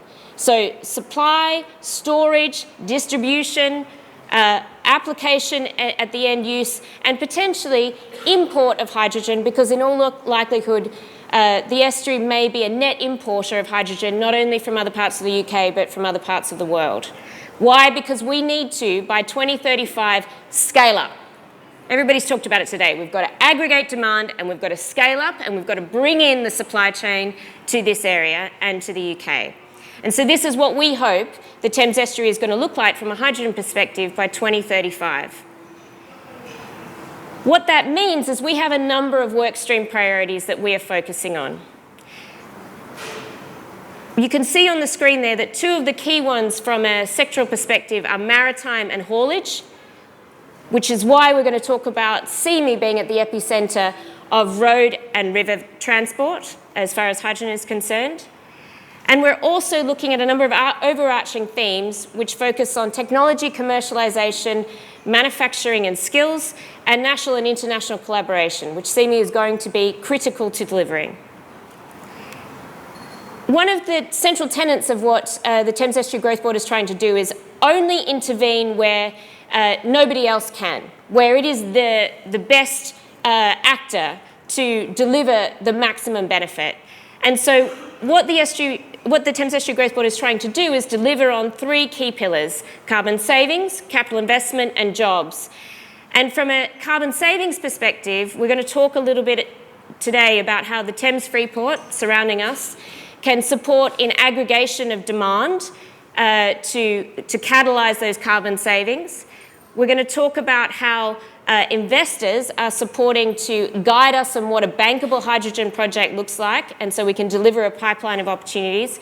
And most importantly, we're going to talk about how we can deliver jobs through high-value manufacturing, first commercialisation of tech, training and retraining of local people for the hydrogen economy. So here's the secret bit.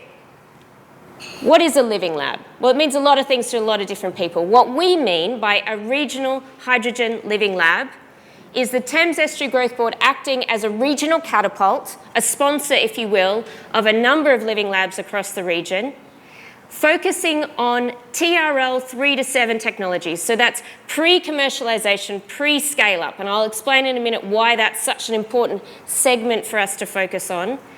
Providing not just office space. We are not going to become the leaders in the hydrogen economy globally by offering people office space. What they need is shared industrial lab quality testing, accreditation, prototyping facilities, technology sandpits with industry where they are testing in a safe environment whether or not the application works, and micro-manufacturing. We must be a leader in manufacturing if we are going to create jobs. We want these to be distributed across the estuary, so we're not concentrating all the economic benefit in one place, we're spreading it out right across the estuary. So Ceme is the first, but it's going to be the first of, we hope, 5. It needs to be adjacent to commercial demonstrator sites, so that's why we're here. When you look out here, you see one of the largest distribution and logistics clusters in the country, with Stobart, with Tesco, with Ford on our doorstep. And that's where we can see actually the commercial delivery of these ideas. And most importantly, we need to think about what are the best themes for different areas. And so we're talking about road and river transport here for obvious reasons, but we will also be talking about hydrogen aviation, hydrogen international shipping, and a number of other themes. And our aim is levelling up. And Ian and I are going to talk about that in a minute and how this delivers on levelling up, to create a region of excellence that attracts not only capital investment into great British technologies, but also attracts international entrepreneurs to this area, to make this the best place in the world to start up and grow a business and to manufacture and first commercialise the technologies. We want to collaborate and complement what is going on in the rest of the country, not to cannibalise that, not to compete. And we want this to be a predominantly private sector funded, self-sustaining and franchised brand. It can be a national brand that we can work with other regions to deliver across the country. It is not a given that you will deliver jobs and skills and growth, that you will level up an area just because you talk about innovation. We know from the work of the Connected Places Catapult that it is derived from strengths in a number of different areas. And that includes business innovation strength and skills and spillover strength. And what that means is physical places where we're bringing skills and capital together. And so that's why in the Living Lab, what we're trying to do is be the first point of call on a conveyor belt to a region of excellence. So we start here with testing and prototyping and micro-manufacturing. We move on to first local demonstration. We then move into advanced large-scale manufacturing, and that's how we deliver skills and jobs, and we deliver new curriculums in our universities to support that. We don't do that very well as a country compared to other parts of the world. We don't hold innovators' hands through that journey so they stay here rather than taking the growth stage of their businesses overseas. And so I am incredibly passionate about the idea that we need to focus more as a country on TRL 3 to 7. We have brilliant universities and early stage incubators that are coming up with ideas. We are amazing as a country at buying back someone else's tech once it's been commercialized and manufactured overseas. We did that with the offshore wind industry. I do not want that to happen in hydrogen, and the Thames Estuary Growth Board is trying to address the failures of the past that we've talked about this morning by doing things differently, by focusing on that stage, the valley of death.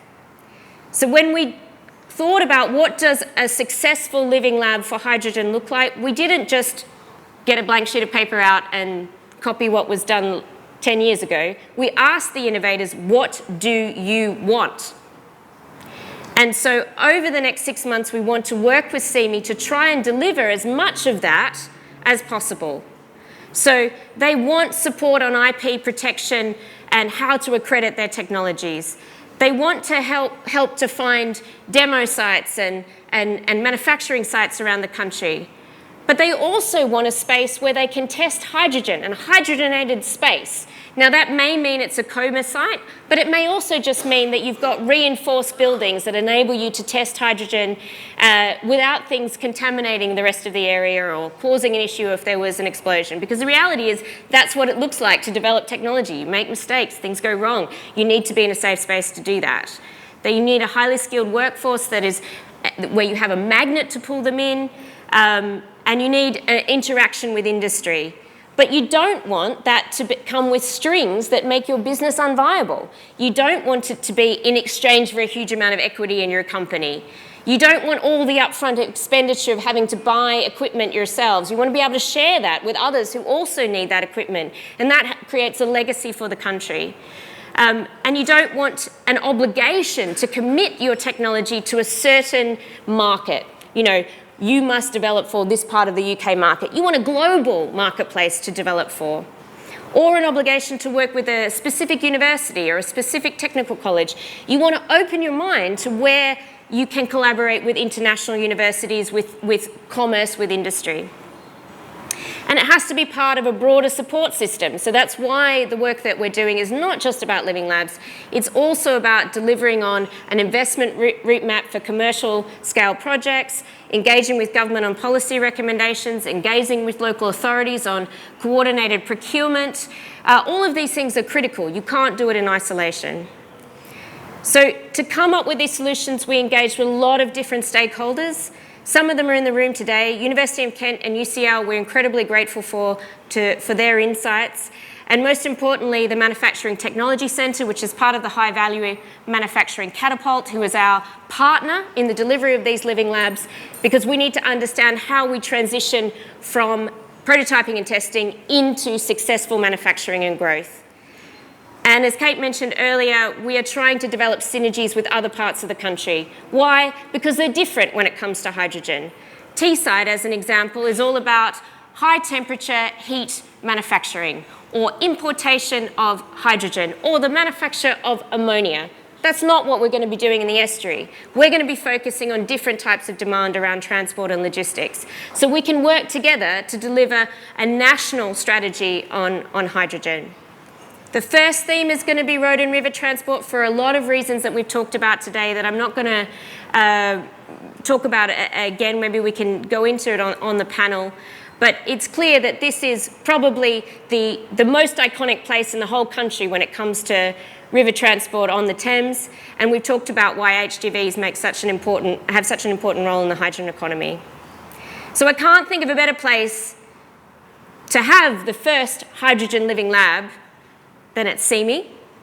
Why? Because it has local demand. It has on-site infrastructure that we've heard today is going to be repurposed over time to be able to handle buses and HGVs. It has fantastic connectivity to the City of London and where the capital lies. And most importantly, has low execution risk. Do not underestimate how important it is for the success of an innovation park to already have a community sitting behind it, to already have some momentum. Because what we can't do is have a white elephant that we're still trying to find a raison d'etre for in 3 years' time. So I'm incredibly excited by what Ceme represents on this journey that we have to take together.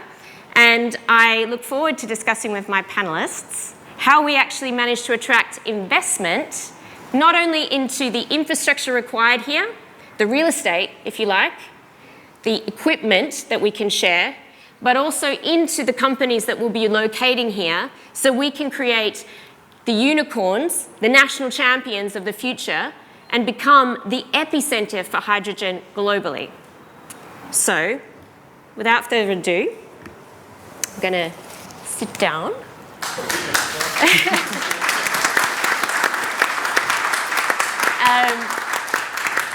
And I am delighted to welcome my partner in crime in this endeavour, Mr. Ian Lewis, who is the Executive Director of the Thames Estuary Growth Board and our lead on hydrogen, who is going to be wearing a couple of hats today.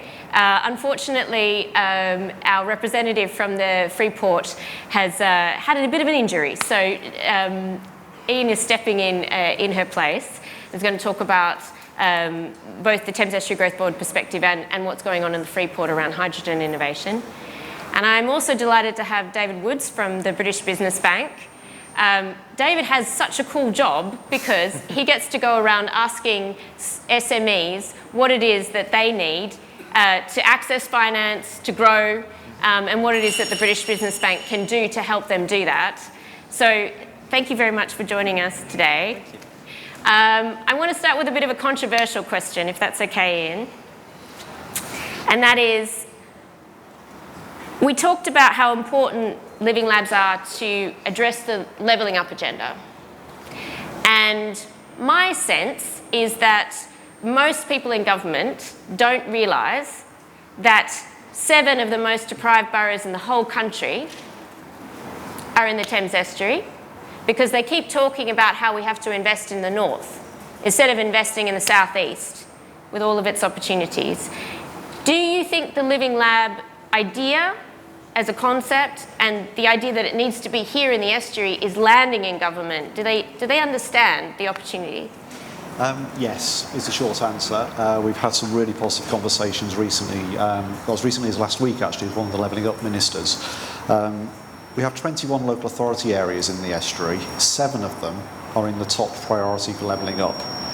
So if you think about that nationally, if you think about that in the context of the southeast sort of masks the true economy of the Thames Estuary and a true position of the Thames Estuary, because it gets masked by the leafier parts of Surrey and so on and so forth. What you've got here is many boroughs which have worse outcomes and lower output rates than many number of equivalent areas up north. So what we're trying to do here is really paint that really clear picture that if you invest here on the doorstep of London, you're more likely to get that return on investment, because basically the investors are just down there and they can see what they're investing in. But you're more likely to get that delivered here in the Thames Estuary than you are anywhere else. Equally, we do have that duty to level up our communities. So clearly we've got, I think there's some small areas that are actually in the lowest 10% nationally for deprivation, or highest, whichever way you look at that. We've got to address that, and by achieving net zero, by creating high value new opportunities, but also other opportunities throughout that value chain as well, we can start to bring prosperity to those different areas through the creation of this economy. But also equally, the other important thing we need to do is make sure people's skills actually flow and follow the changes in technology as they go. So we can't let people's skills become obsolete over time. We've got to make sure that stays current as technology progresses. And the session after lunch will really start to go into that in some detail. And so what do you think the role of government is in terms of actually enabling a living lab and the capital investment that's required, as well as the company level investment that's required to create success? We've been targeting, as Kate mentioned earlier, we start with the private sector.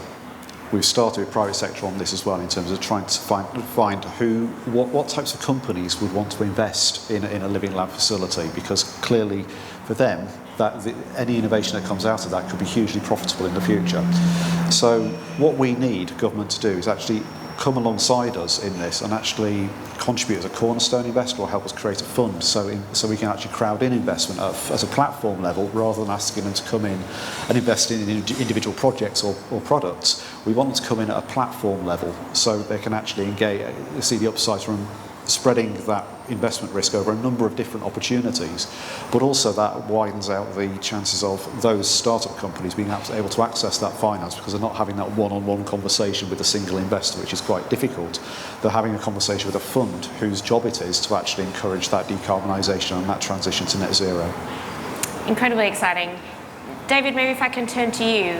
How does the British Business Bank look at the hydrogen opportunity? Because so much of the investment that's required is actually not necessarily going to be in the growth of the tech itself. It's going to be in the conversion of businesses to be able to use that tech and the investment that's required from that side of the equation. How do you look at the hydrogen opportunity as a bank? Okay. So as context, we're owned by government, but we run independently off. So we're the Economic Development Bank.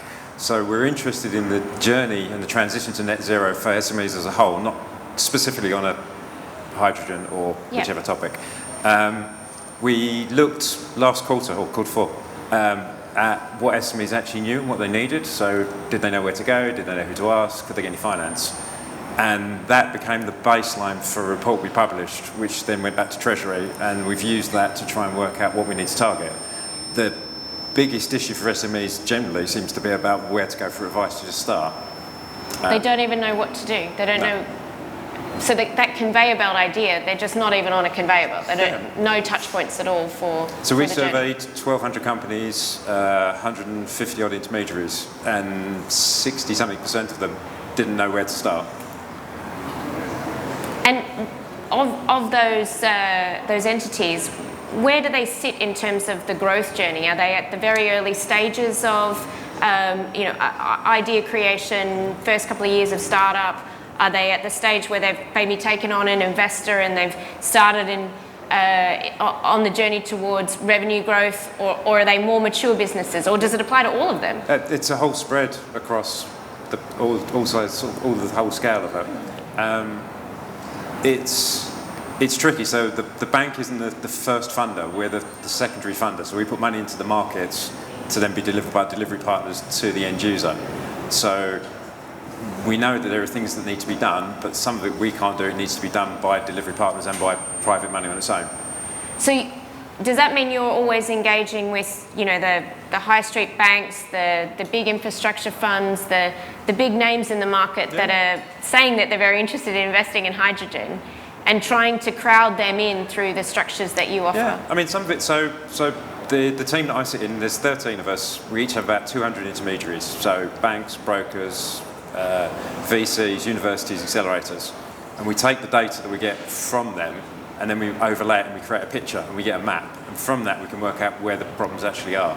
So we have 220 delivery partners spread across the big banks, VCs, angels, smaller lenders.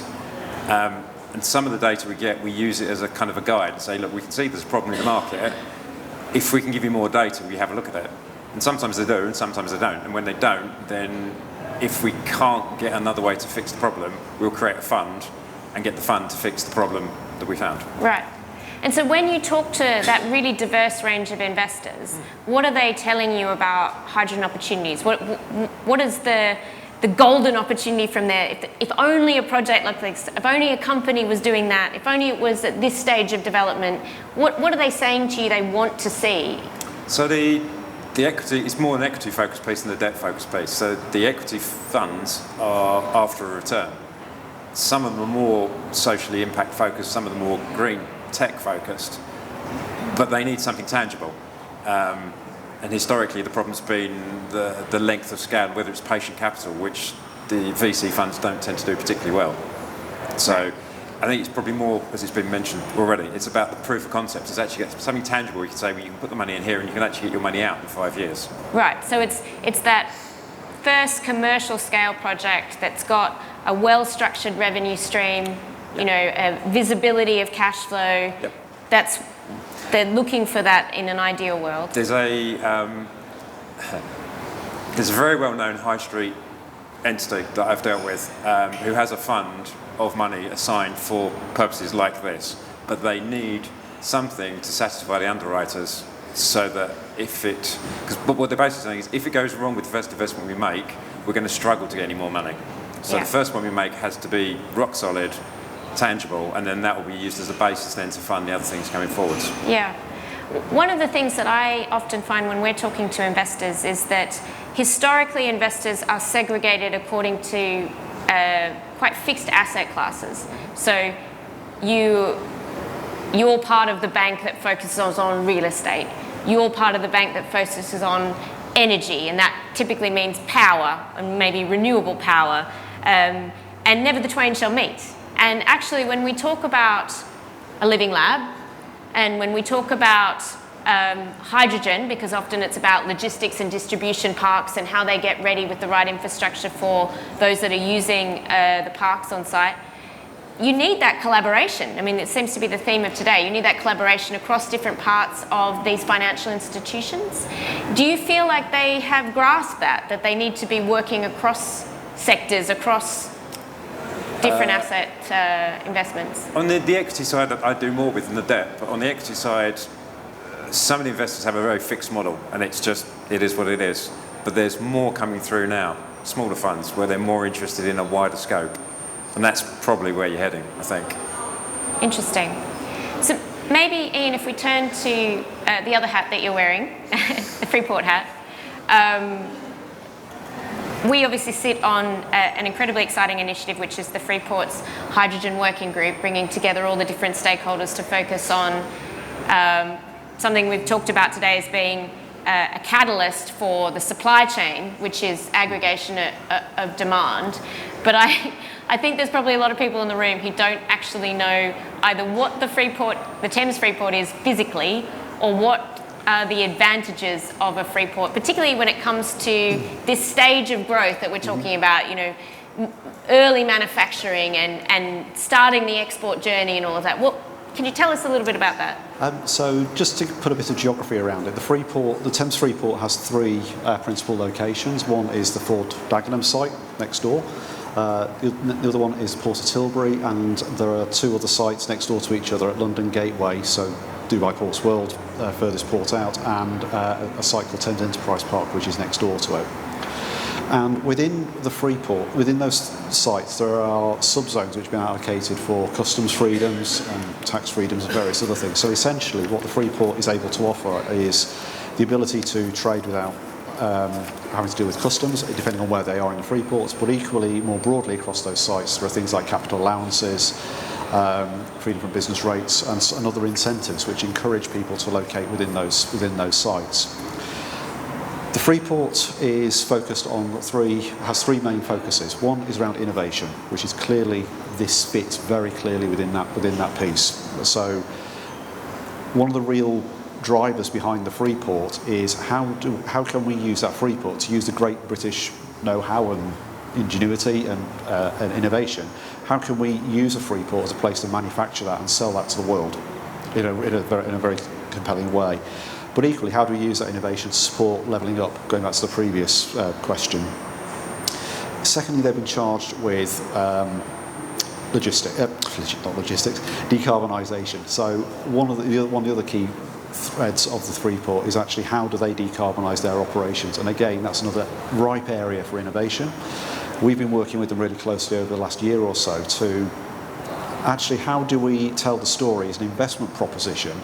So not as we need to shift all these trucks over to hydrogen, it's here's the commercial proposition around how you would deliver net zero in a Freeport environment, and telling that story in a very different way. So one thing that we've learnt throughout over the last couple of years around the hydrogen piece is one of the key things we have to do is articulate that demand in a way that investors can respond to. and aggregating that demand. So going back to Barry's point earlier, we don't want to go to market and say, can we have 10 trucks please and do a small trial at Tilbury. We want to go to market and say, actually, we've got 6,500 lorry movements a day. That's just Tilbury. We know that over time, the local operators are going to start moving away from petrol and diesel because they've got to. This is what that demand curve looks like. How can we bring you to the table and invest in that and support that transition to net zero? So there's a couple of roles there that the Freeport can really, really drive. And I think equally, the last one for me is around how is driving that real economic benefit to drive levelling up as well. And early stage and initial stage manufacturing, first commercialisation is absolutely key to that, be it hydrogen or be it any other type of innovation or product, because that's where you're going to drive the jobs growth, that's where you're going to drive the economic value, and that's where you're going to eventually drive that prosperity of the Thames Estuary as a region. Very interesting. I think we have a few more minutes maybe for audience questions, and while you're formulating them, I'd just maybe draw one conclusion from not only the work with the Freeport, but the conversations today about collaboration.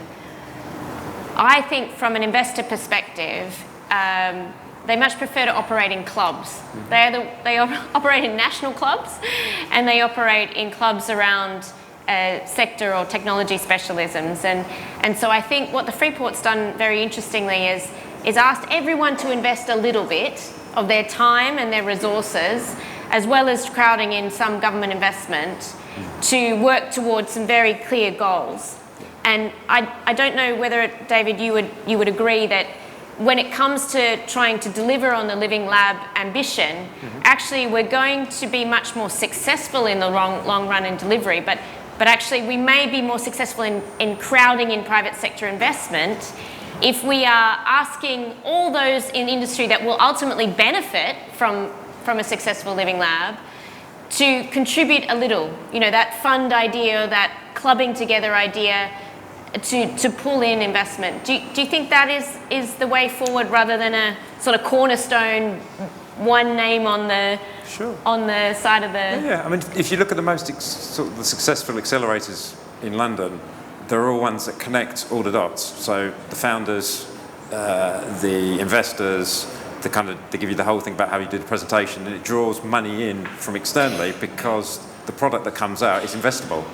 So if you can get everything done, people will put money in because they know they're going to get return. Equity investors need enough people in the room to justify what they're going to do. About 10% of SMEs apply for equity, and about 1% of those get it. So the better presented and the better polished the outcome, the better it is for them. So they'll put money in if they think there's a return. Very good. Any questions from the audience before we wrap up? I'm not sure who that is. Is that Simon? That is Simon. Thank you very much. I think a question around investment. We talk about investment in terms of pounds and currencies. When is carbon going to become the investable risk and commodity? We'll stop talking about investment in terms of money terms, but in carbon terms. When are we going to see a transition to carbon as a currency as a result of what we're going through? This is a question really. Perhaps. I have my own view on that, but maybe David, you want to I don't have enough information to make a judgment. That's a fantastic question. I don't know how to answer. I think you're quite right, though. I think it's certainly going to be a case. I think economic models are going to start transitioning in that way, but I can't see. I can't see how that route forward at the moment. But I think it's a really, really valid question, and I think it's something we are going to have to start to address.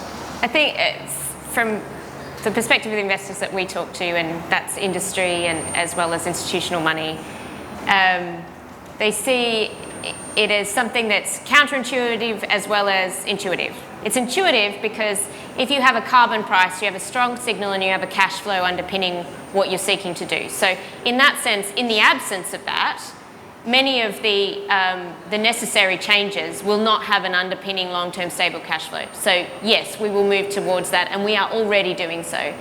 But it's a no because it's just not how investors have historically thought about their skill set. They think in commoditized asset terms. I do solar, I do wind, I do oil and gas. So you're asking them to go from thinking about what's the physical thing that I know about in my little world to what's the optimal use of my investment for decarbonisation purposes. And that is a big step to take, but we're already seeing it in the market. Any other questions? Have to wind up. Well, thank you so much to my panelists, and I hope this has spurred some thoughts in your minds as to how we can deliver this opportunity for the estuary and for Ceme.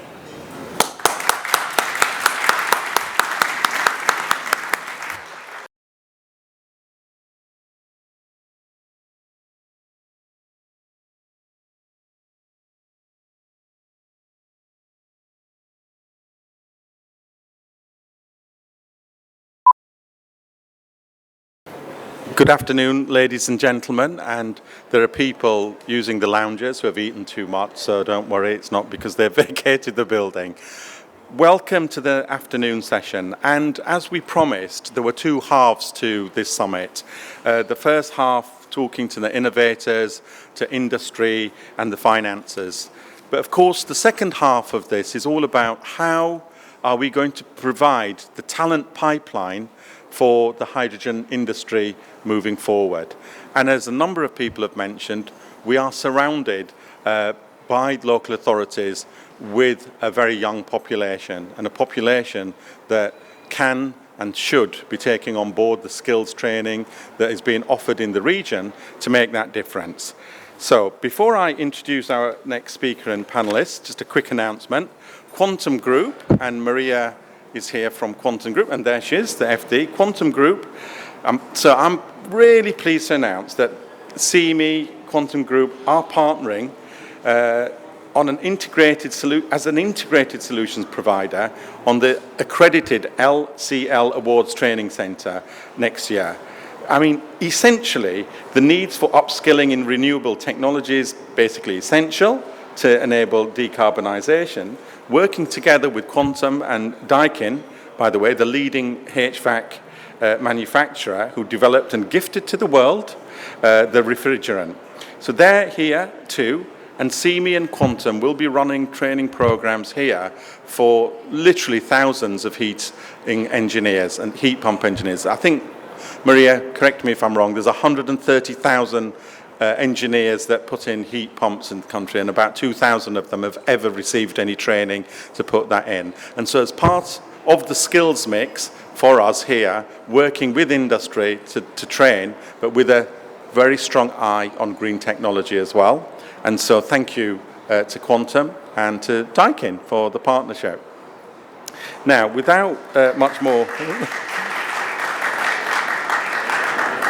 So, before we begin the panel session, I've got Carl Hassel, who's Group Director of NOCN Group. NOCN Group is a £17 million turnover training organisation, and Carl may say a little bit more, but that's another strategic partnership for Ceme to reinforce our commitment to skills training within the region and for the future, working with them along themselves with some of, in fact, nearly everybody on the panel will be working with us. So, Carl Hassel, you're going to spend a few moments telling us about your green skills paper.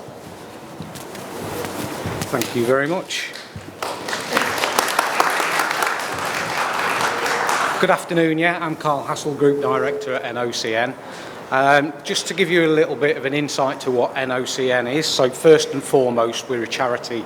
So that kind of fits with Ceme being a charity too. So we're able to work together. We have a board of trustees who really are focused on everything that we do having a social value. So being here today, talking about green skills is why we're here, is why we've sponsored the event today.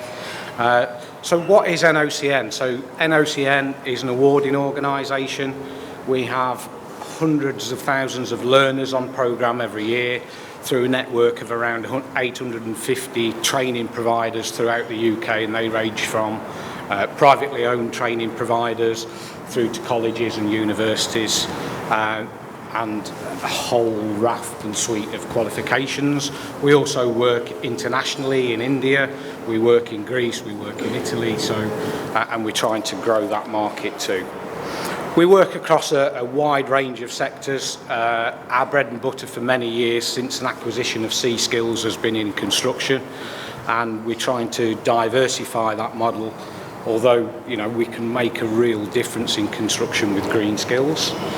So we're working heavily in that construction sector in qualifications such as retrofit and greening and carbon reduction.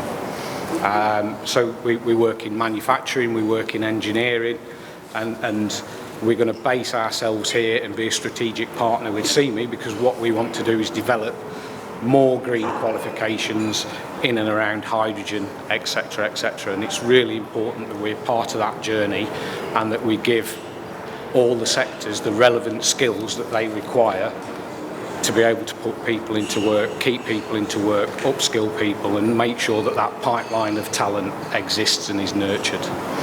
So when we look at green skills, we've got 3 different ways of looking at the green skills, and that is light green, so quite light touch. So some qualifications where we're going to have to factor in some green skills in the future, and then we've got all the way up to dark green, which is full green skills, hydrogen production. If we look at plant and equipment, someone mentioned JCB earlier on, so we're working with JCB on their skills, what they need to, one, produce the plant, the hydrogen plant, how they're going to refuel the plant, where they're going to get the hydrogen from. It's hydrogen combustion, really exciting. We're starting them talks in February, and we're really looking forward to working with them. So the qualifications that we currently offer are far and wide, really, but we really want to focus our energy on green skills. So an example is we, or NOCN, sit on something called the Construction Supply Chain Forum. So we sit on there. They asked all the Tier 1 contractors and large plant hire companies within the UK to sign a commitment pledge, a commitment charter, that they would start working towards greener plant and equipment in the construction sector. So that's a long-term commitment. By 2030, a percentage of all equipment will be battery, hydrogen, or green in one way or another. What do we do between now and then? Do we just let people carry on burning fossil fuels, or is there something that we can do? So we joined up with the Supply Chain Forum, the Plant Sector Representative Organisation, Flannery's and Lynch, big plant hire companies. We said, what can we do now to help and support you? So we've created something called Eco Operator. It's available to plant operators, it's available to supervisors and managers of sites. So what we did, we launched Eco Operator, we started training people. We use telemetrics on machinery to measure the fuel efficiencies by delivering this training. And in 1 month, we saved 11% on fuel. So massive. If we can carry on doing that and repeat that and help with carbon zero, absolutely fantastic. But we're going to be based here. We're going to have an office here. We're going to be a strategic partner with Ceme, and we want to develop qualifications for the future. Thank you. Thank you very much indeed for that, Carl. I'm just going to introduce Simon Barnes, your moderator for this afternoon, who works at the University of Kent. Simon focuses mostly on strategic partnership development, and so we're delighted to have him here. He's worked this panel over, he knows exactly what he's going to do, so I'm going to leave him to actually introduce his panel. Simon, over to you. Thank you everyone, and thank you very much for the opportunity to talk to us today. I think what we heard this morning really was the importance of delivery, and we've started a transition. I've been working in hydrogen now, or working on the subject for 2 or 3 years, and I've seen a game change in that 2 or 3 years to people now wanting to start that transition and wanting to move and answer the questions. And one of those questions has to be around who's going to do the work and where are we going to get the skills from.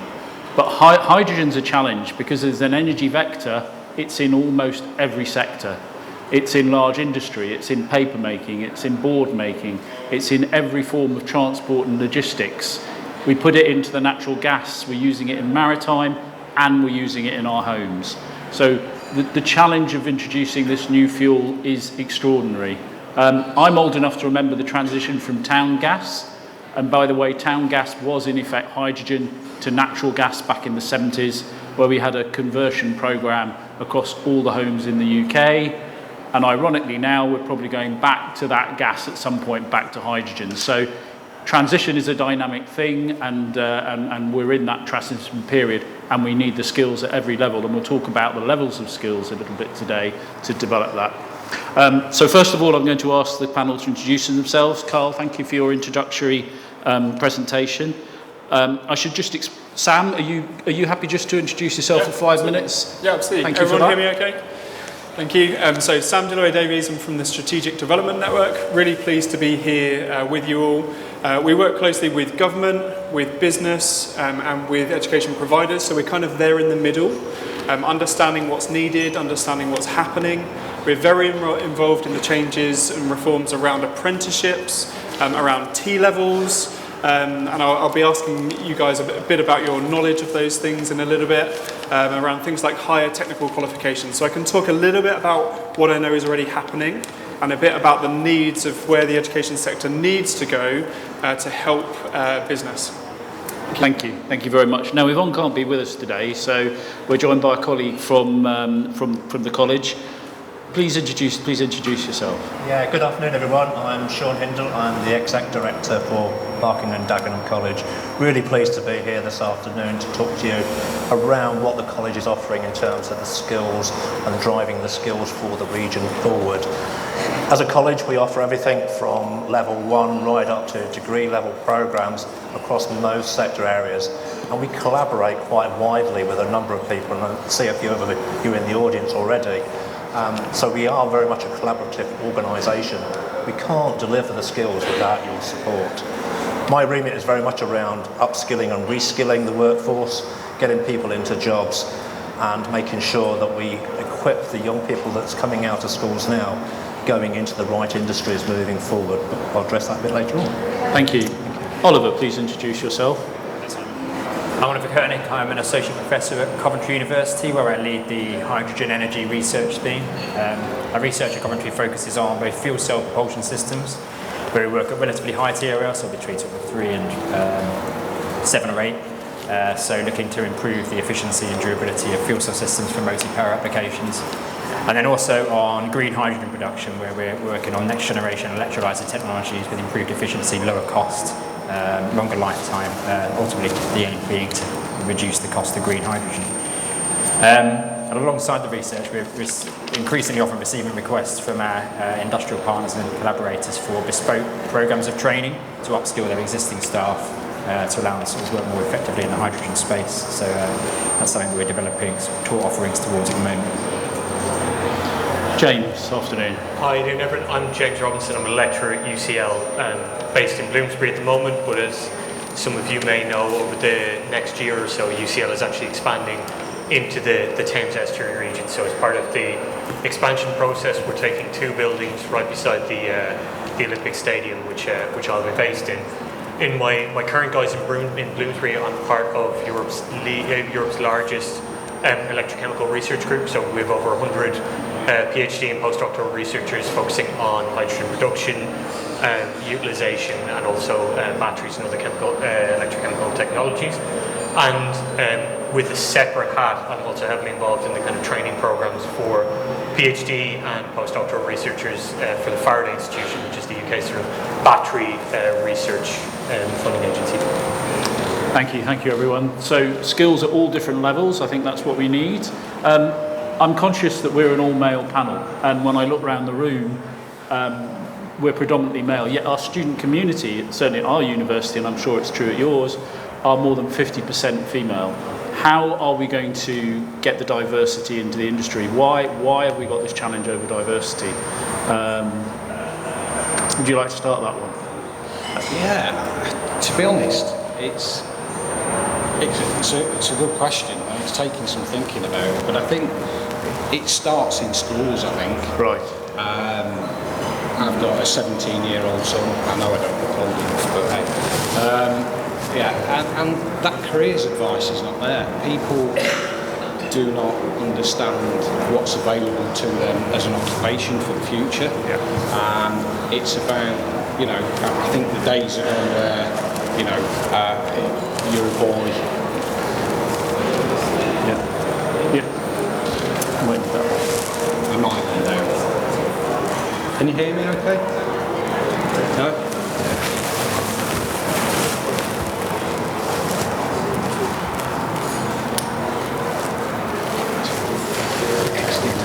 Can you hear me now? Not to my acoustics. Live now, yeah? Excellent. Thank you. Sorry about that, team. So yeah, just to start again, I think it starts in schools with careers advice. Yeah. It's really important that advice is given to all children from all their demographics, male, female, etc., etc. And it's about getting the right people into the right jobs. So it's, if you look at careers advice years ago, if you're a 15-year-old boy, you've got grade C's or expected grade C's, you can go and be a plant mechanic. That's not anything negative to plant mechanics, and so I think it's changing that perception and that engagement at a really early age. Okay. Any other observations in the panel in terms of that? James, do you want to? Yeah, I mean, I can maybe comment reflecting that we are an all-male panel, so it's probably a slightly skewed perspective. But I think one of the really important aspects around this is that we tend, as universities, we tend to meet undergraduates, master's graduates, PhD graduates at key intervention stages in their life. So we tend to get them at 17 years old when they're deciding, do I want to go to university, and therefore incur a debt that's associated with university, or do I want to go out into the workplace or start my own company and things like that. I think we need to do a much better job of displaying the benefits of getting that degree, getting that master's program, getting that PhD, and showcasing the routes that those qualifications open. Now, I think some of the traditional ways of doing that have been around, getting role models up there, but I think we also need to do a much better job of supporting those role models, because I can't imagine how frustrating it must be to be the person who's always asked to talk about the EDI issue because I'm that person with the EDI issue. So we need to be really good at supporting those and giving the people who actually want to engage with that, we need to give them the space to be able to do so and the support to be able to do so as well. The other thing I think that's really important, and it's a very difficult thing to do, but there needs to be sort of institutional self-reflection. It's very, very hard to look and say things are problematic in what we're doing. But this old analogy of the leaky pipeline where, if we put enough people in, eventually enough people will come out, doesn't work. No. Because what that's doing is ignoring the fact that there's systemic barriers that prevent people from certain groups entering that pipeline in the first place. And actually we need to be targeting those systemic barriers rather than just assuming it's a fait accompli that, if more people come in, then more people will come out and everything will be rosy. I think we need to be much more proactive in the ways that we go about this.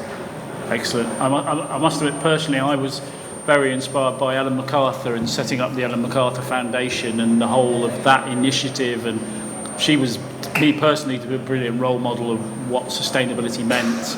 And she was a completely different face on sustainability at that stage. So maybe we do need a lot more of those really important role models. Sam, a question for you about when do we start talking about hydrogen skills? How do we start the process? Do we need devoted, dedicated courses on hydrogen, or are they part of an engineering course or part of a data science course, for example? Sure. A few questions in there. I guess I might just make a quick comment on the last question as well. Sure, as please part do. of that, if that's okay. And I think in what you said about the Ellen MacArthur Foundation, I think one way of having more women and young people involved in STEM and technical subjects, in things that are needed for hydrogen, is thinking about that benefit, the way that is going to help change the world, help clean the world, that's going to bring that kind of esteem into this sector, into those courses that maybe hasn't been there. It hasn't been seen as a path that's really going to be beneficial for communities. When do we start doing that? All the time. I don't know if anyone has seen the new gallery at the Science Museum, sponsored by David Sainsbury. That does a lot of this sort of thing of focusing on technicians, on those technician careers kind of from early ages. And there's been lots of problems around careers, training and work and so on. But I know that there is a lot of work that colleagues are doing, and I'm sure Sean will want to talk about all that the college are doing.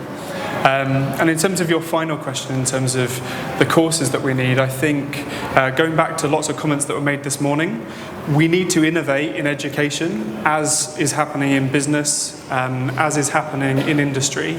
So we here are representing awarding bodies, colleges, universities, but we need training partners, we need all sorts of organisations. And so it's not just about the universities, as good a job and as important as the work is that you're doing, and colleges, but it is the work all across the piece that's going to be required to make the big changes that are needed towards this area. Thank you very much. Same question, Sean. When should we start? What should we be doing? Are we starting early enough? That's a good question, really, and I'll just pick up on the point around getting females into the sector. Really, I think you can look at organisations like WISE, Women in Science and Engineering. But also if you look at things like the skills show that is run across the country, and we were fortunate enough to host the skills show this year at the college, we saw a great number of students coming in from local schools to actually look at the different technologies, to experience it and make their decisions around their career paths as well. So that opens their eyes up to what is possible for them to join. When you start to look at hydrogen and where we are on that journey, I think we have to look at the whole piece that sits around hydrogen, not just hydrogen as a sole source. We need to look at the associated industries, the supply chains, in terms of looking at from the design side of things through to the manufacture, the actual installation, the maintenance, and then going through to the end. And I know we don't want to talk about the end side of it, but the recycling side of it, the decommissioning side of it, and how do we cover those skill sets? So it's looking at those training programs that support that industry and look at those associated to it along the lines of, well, it's not going to be a solely driven course. It could be part of how do we equip our plumbing engineers for the future? How do we equip them? How do we look at our motor vehicle engineers and technicians to understand what's needed around hydrogen? And it's looking at upskilling, also reskilling, but then looking at the future people coming through into industry as well. Thank you. Oliver, a question around developing new courses and new programmes. I'm relatively new to the university. I'm surprised how long that takes to can you just explain a little bit about what it might take to develop these new courses and how long that process is, because it's not something we can do immediately, is it? No, that's right, yeah, and I think there does need to be a big acceleration in the time it takes to develop programs of training, because the need is becoming very urgent. And I think that's clear. We've talked a lot about scale up today.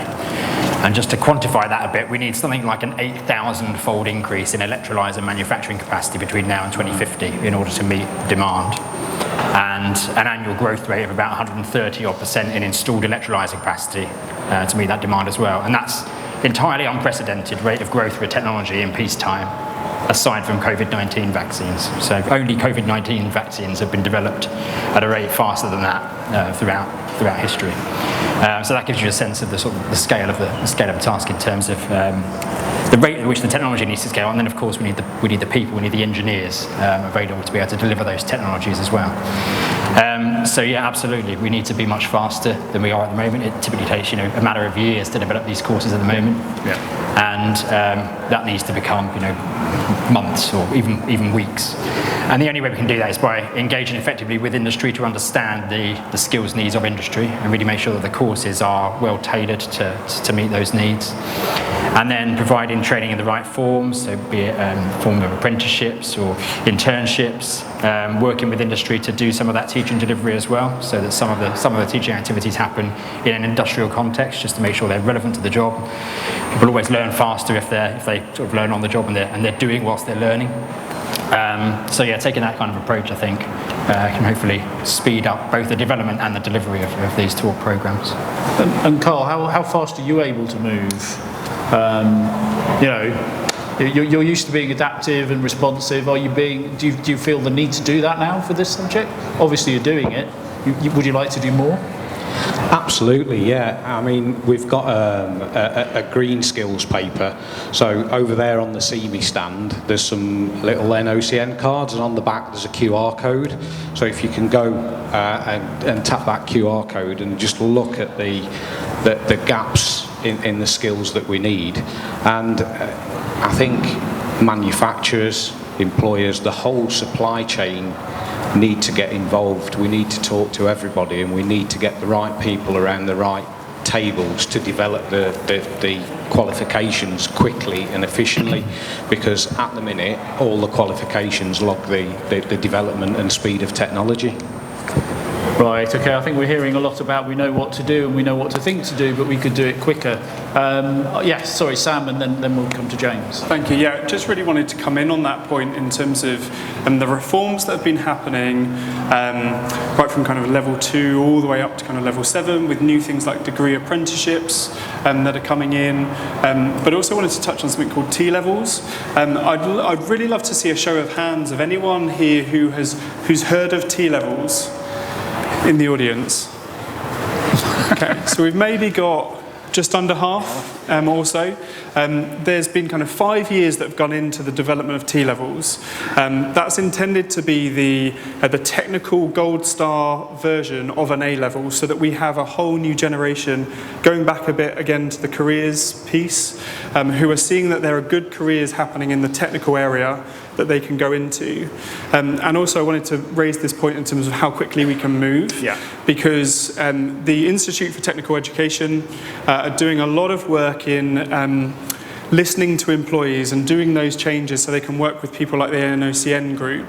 And so the occupational standards are the same for the T-level, for the apprenticeships, for the higher technical qualification, and they need employers to get involved in those things so you can do those changes. So I think just a plea, if there's anyone here who's thinking, what are education doing, how can we help, get involved in those employer panels and those new qualifications. James. Yeah, just a very sort of quick follow-up point to Ollie's point. I think by 2050 can seem a bit distant. We need an 8,000-fold increase in electrolyzer capacity in about 9,300 days. That's the scale of where we are with. It's about 9,838 days till 2050. So that's the rate at which we have to move, not the rate at which we sort of should be aiming to move. It's what we legally have to move to. Okay. Sean, SMEs are really important, as we know, within this region in particular, and certainly they are in Kent and Essex. And who should be pushing should the big guys be pushing the skills agenda, or the SMEs? How do we cope to SMEs' needs, I think, is a concern we certainly have within our region. We know that SMEs need to get engaged in this skills agenda. They haven't necessarily got the resources. Is there something to help the SME community in particular? It's a good point, because 95% of our business community is SMEs. And we talk about the big organisations around the region itself, but SMEs are the lifeblood of the region itself. And we do need to consider how we support them. Those SMEs have a different size of workforce and their availability to come out and talk to us about upskilling and working in terms of the qualifications and design and development. So it's incumbent on us really to gather that intelligence from them collectively and then feed that back into the central powers that are designing and developing the courses. We also collect that information through organisations like the Chamber of Commerce, Federation of Small Businesses, those type of organisations, CIB and CBI and things like that. So we utilise those bodies as well to help us gather the information that we need. And a question for Oliver, should we be using augmented reality, virtual reality, digital twins, simulation to get people excited about the hydrogen training agenda and getting them using digital technologies as part of their training? Sure, yeah, why not? I think there's a place for all of those different, different tools and techniques. I think that there is no substitute though for direct hands-on practical experience. And I think that's where there's a gap in the UK at the moment, that we don't really have many facilities where you can actually go, get hands-on with pipe work, do a bit of plumbing, a bit of electrical integration and make an electrolyser work, for instance. There aren't many places you can go to do that type, or undertake that type of activity at the moment. And that's why facilities like this and our lab at Coventry and others around the country are going to be important in delivering that type of training, getting those practical skills into the workforce. There's no substitute for practical activity, but of course there's room for all kinds of different teaching tools. James, just a quick question. Are we competing sufficiently with our international colleagues to bring the brains into Britain to develop the new products and ideas here at our universities, or are they going elsewhere? So that's a tricky question to answer, because in all honesty, over the last number of years that's changed slightly. Yeah. It's now extremely difficult to get PhD students and to get postdoctoral researchers working in universities, just because of what's gone on over the last couple of years, and certainly COVID hasn't helped that as well.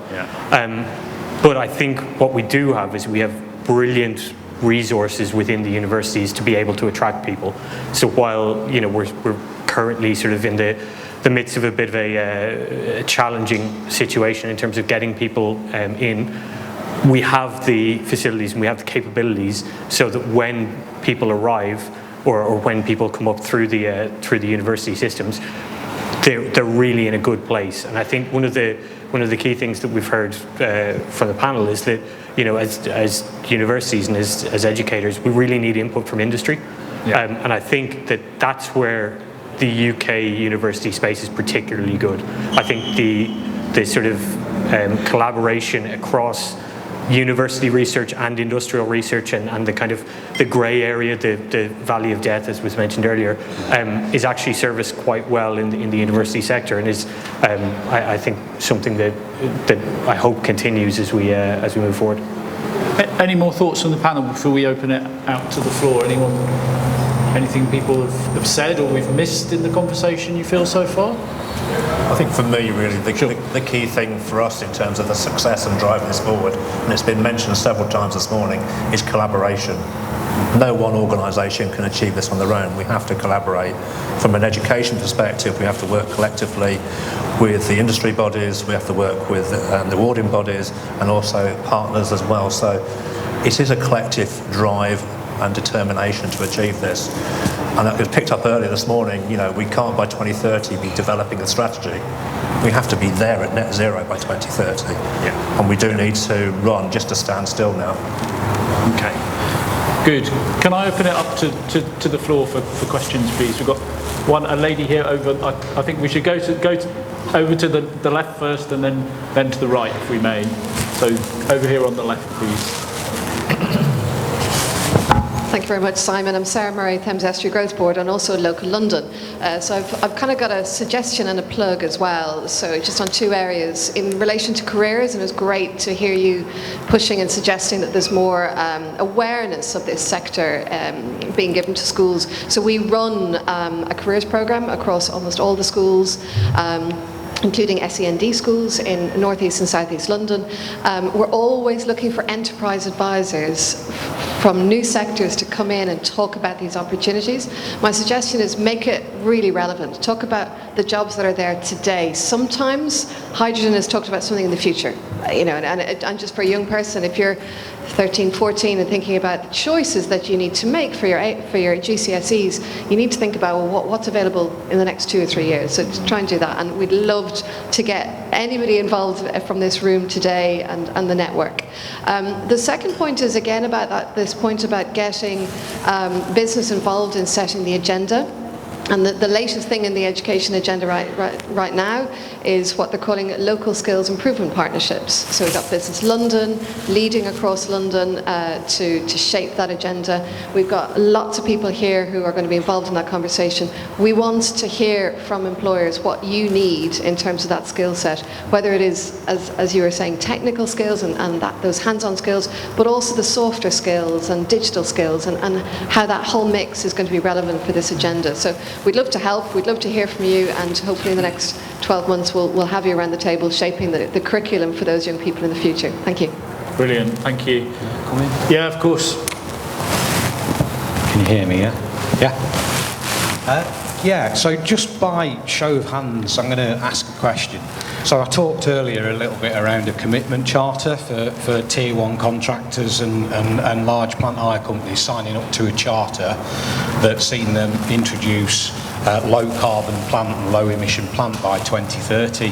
So if I ask the same question in this room today, who in this room would be willing, as part of their CPD, to go in and talk to school children about the possibilities of careers and the green technology? By show of hands, who would want to do that?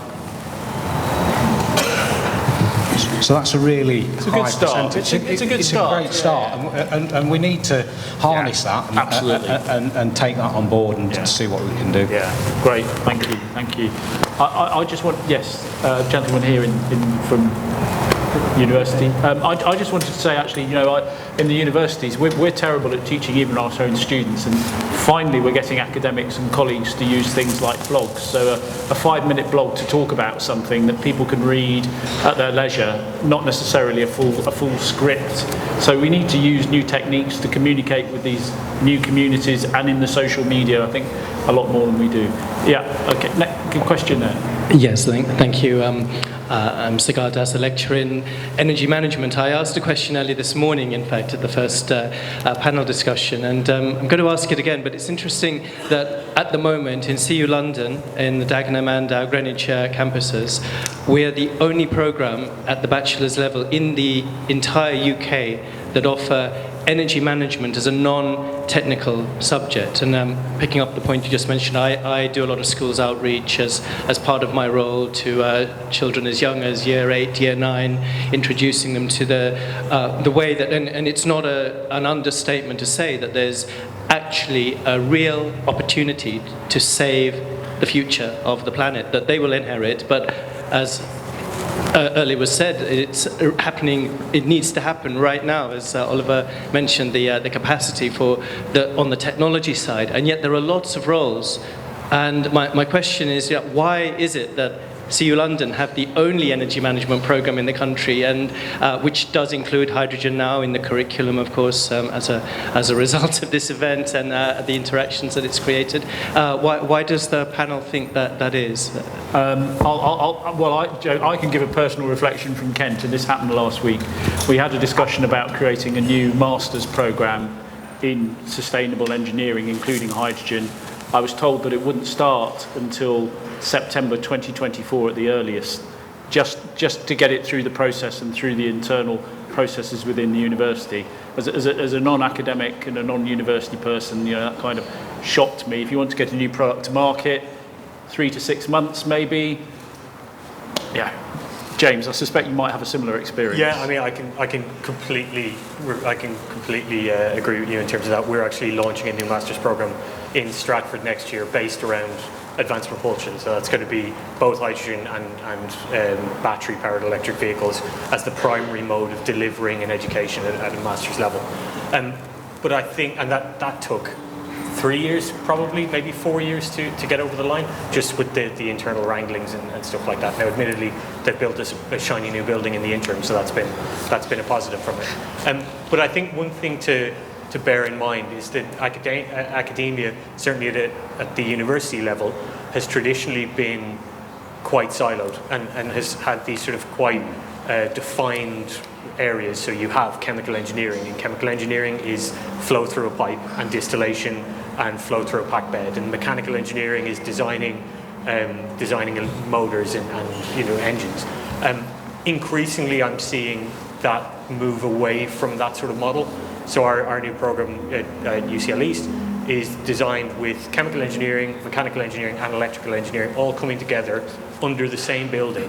And the real advantage we have there is that I think increasingly what we're going to need over the next 10 years is, as we see hydrogen vehicles and hydrogen applications increasingly come to market, is we don't need someone who knows how to do distillation who then passes it over to someone else who knows how to do something else.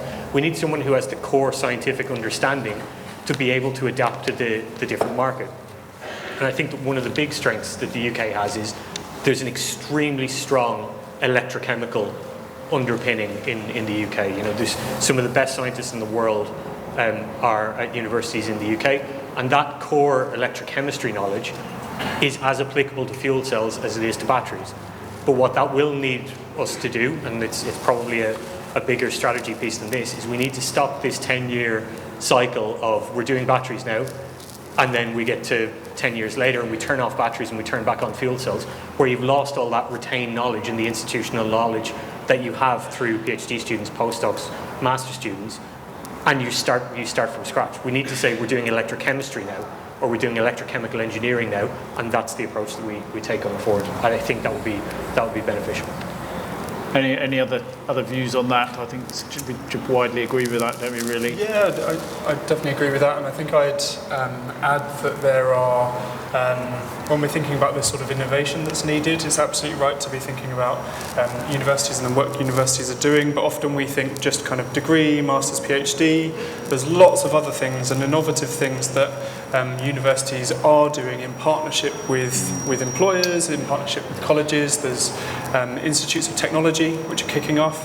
And I think if we think about things like skills boot camps, which are shorter ways of retraining the UK workforce, and the lifelong loan entitlement that's going to come into place in 2025, then I think you've got those incentives for universities, colleges, training providers to be innovating and thinking about how we can take more of a modular approach to training people more quickly and not having those long structural waits before you can get a new big whole program to market. Perhaps we should share modules, between universities. That'd be a novel idea, wouldn't it? That we actually we don't reinvent a module. We say, okay, we'll put that on our particular course. You take our business model and put it on your course, and we can get market much more quickly. That would be innovative, wouldn't it? Any gentleman there behind? Sorry, you're slightly behind the pillar, but yeah, we've got to you.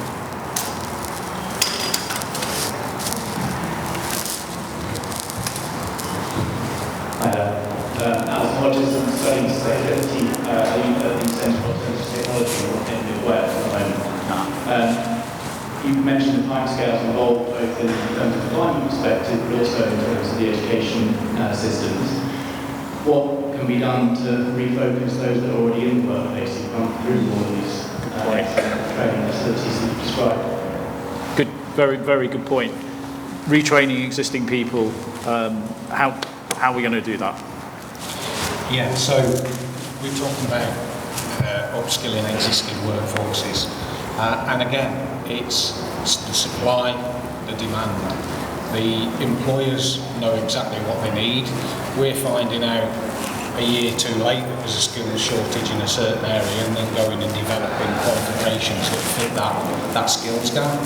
So we need to find that information out earlier, be more proactive and develop the qualifications early. Whether that be a 3-hour bite-sized course, like I mentioned the eco-operator earlier, just one 3-hour course that had an 11% saving on fuel on one side. That's massive, that's powerful. And you integrate that through all the sectors that we work across: manufacturing, engineering, the supply chain, transportation. It's huge, it's humongous, and the only thing stopping us are us and employers and federations and associations coming together and defining what good looks like for the future. And let's do it fast. And just to add to that, really, I think the biggest challenge as a college we have is getting the skilled people to come in and do the delivery for us. Because as you're fighting to get them into industry, we're equally looking at those same people to do that teaching for us. So I think the only way we can overcome that is to collaborate between partners, collaborate with universities, other colleges, and utilise the technology to deliver this training. Because that way I think we can actually then deliver much more cohesive and collective sort of delivery out to our marketplace itself and get that training to in bite-sized chunks. Yeah, so one of the things that we've highlighted in the... Can you hear me? Yeah, one of the things that we've highlighted in the skills paper is exactly that, Sean. It's college lecturers, college tutors that you know, are not on the greatest of money, are they? They're not paid the same as somebody working in the sector, in industry. And those people in sector and in industry are potentially earning 50, 60, 70,000 pounds a year, and they have the knowledge and skills to pass on. And it's about that commitment again, and joining up forces with employers. As I asked, you know, before, who would go into a school and give a pledge that they'd give one day a year or something like that to careers advice. It's that transitioning that thought process and replicating that and getting the right people delivering the right stuff. Okay, so perhaps just one more question, then I'll sum up. Thank you very much. Yeah, hi, my name is Richard Love. I'm working with the Boston Group currently. We've found a niche, we found that need. I've retired from education and have been doing some consulting, working with LCL awards. So, what Quantum have come up with is the gap with the level 2 program. So we are actually writing a level 2 program, which will be available for the colleges in the new year. So hopefully we'll start the January term, that's going forward. My main question is how do we bridge the gap between the standard colleges and the private trainers who are delivering short courses? You know, I've taken some of the LCL award stuff, and really people coming in need a broader understanding. So how do we fill that niche? My big passion is retraining, and I think that's one of the things we need to get better at in this country. So how does the panel think we take people and actually allow them to retrain? Where does that sit? Yeah, happy to pick that up. So retraining, obviously you need to look at the workforce and target that to the individuals. So if they're unemployed, for instance, we look at how do we put that training on to suit their needs around what they can and can't do in terms of their job seekers allowance and so on. But when you start to think about those that are in low paid jobs, for instance, we obviously don't want to take them out of the workplace to train them, so we have to look at when that training takes place to actually support that. So do we run it as an evening class? Do we run it as a bite-sized weekend sort of training program? But for us as a college, it's about being flexible, agile, and being sort of responsive to those individual needs and putting that training on. Is it in person, face-to-face? Is it a collective sort of training program that we run through their organisation, or do we do it online? You know, there's many ways of covering it, and it's how do we get that message out to the audience, really, and cater for that. We do it in a number of ways ourselves, you know, through social media, through friends, family, and through networking groups, all sorts of things, but we still don't reach that audience fully. You know, I mean, it's constantly pushing that message out. And just touching up on an earlier point that was raised earlier was around how do we change the perception of females coming into the sector. And one point we missed was parents. Parents play a critical part in their children's decisions for the future. And we need to make sure that parents are aware of what is now available and what the industry now is offering for them. You know, that way I think we can start to change that culture a bit more as well. Thank you. Right, so just to sum up, we should start in schools, we should get the parents involved, we need the role models, especially those role models that represent what we want to be, not necessarily what we are. We need to think about how quickly we can develop and train and adapt courses, start that process now. We need to get the talent right the way through the universities and bring the best to Britain. I think it's a fantastic opportunity. We know our education and university system is the best in the world, and we should be the best in the world here, really. And thank you very much to the panel, and thank you for your time and involvement. Thank you.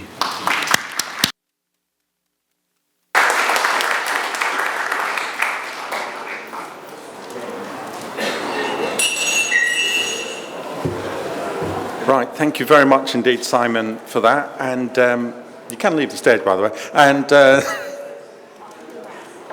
we need your mics. Okay, fantastic. So our last session this afternoon is just for 10 minutes or so, fireside chat with Simon about how to engage schools. We've touched upon that already. And if you've not heard of the Small Peace Trust, you are about to hear more about the Small Peace Trust, who work in the field of engineering, and we're delighted that we partner and sponsor one of their Arkwright scholarships for engineering. So joining Simon will be Johnny Bowmer and Mark Nathan. And they're just been mic'd up. Whilst they're doing that, I'm going to make some of my final arrangements chats to you now. One is, when we finish this session, if you still want to have a tour of the motor fuel refueling station, go to the reception at the front and we'll arrange that. And for those of you that have not had an opportunity to tour the campus here, 20-minute tour to see the workshops, the office space, etc. That too can be booked at the end of this session at 2:30. Just go to the main reception desk, ask for Dan. I'm sure Dan, oh, there he is, Dan. And Karen. Thank you. You ready? You set? Yeah, off you go. Testing. I think we're all here, so thank you very much. So, gentlemen, welcome, and a little bit about the Small Peace Trust, if we may, and examples of what you do would be fantastic to hear. Lovely. Okay, yes, thanks. Hello, everyone. How you doing? Good to see you. Give us a wave. Yeah, that's it. Excellent. Well, thanks ever so much for inviting us here, Norsman and Tracy and Ceme. We're charity delivery partners. We do STEM delivery as part of the Gateway to Skills program. That is a regional delivery program, a skills development program for schools, run by Ceme, and we're STEM delivery partners for that. So thanks very much. So who are we though? Good question. This is Nathan. I'm Johnny. We work for the Small Peace Trust, and the Small Peace Trust is a charity that was invented in 1966 by a man called Dr. Cosby Smallpiece. He was a self-taught engineer and made quite a lot of money inventing the small piece lathe. Then he created his own company called Martinair, which he sold and made quite a lot of money. And he thought, right, what I want to do is make sure that young people in the United Kingdom get access to engineering understanding in a way that I didn't. So he took a chunk of his money, created a trust, and that is the Small Peace Trust in a nutshell.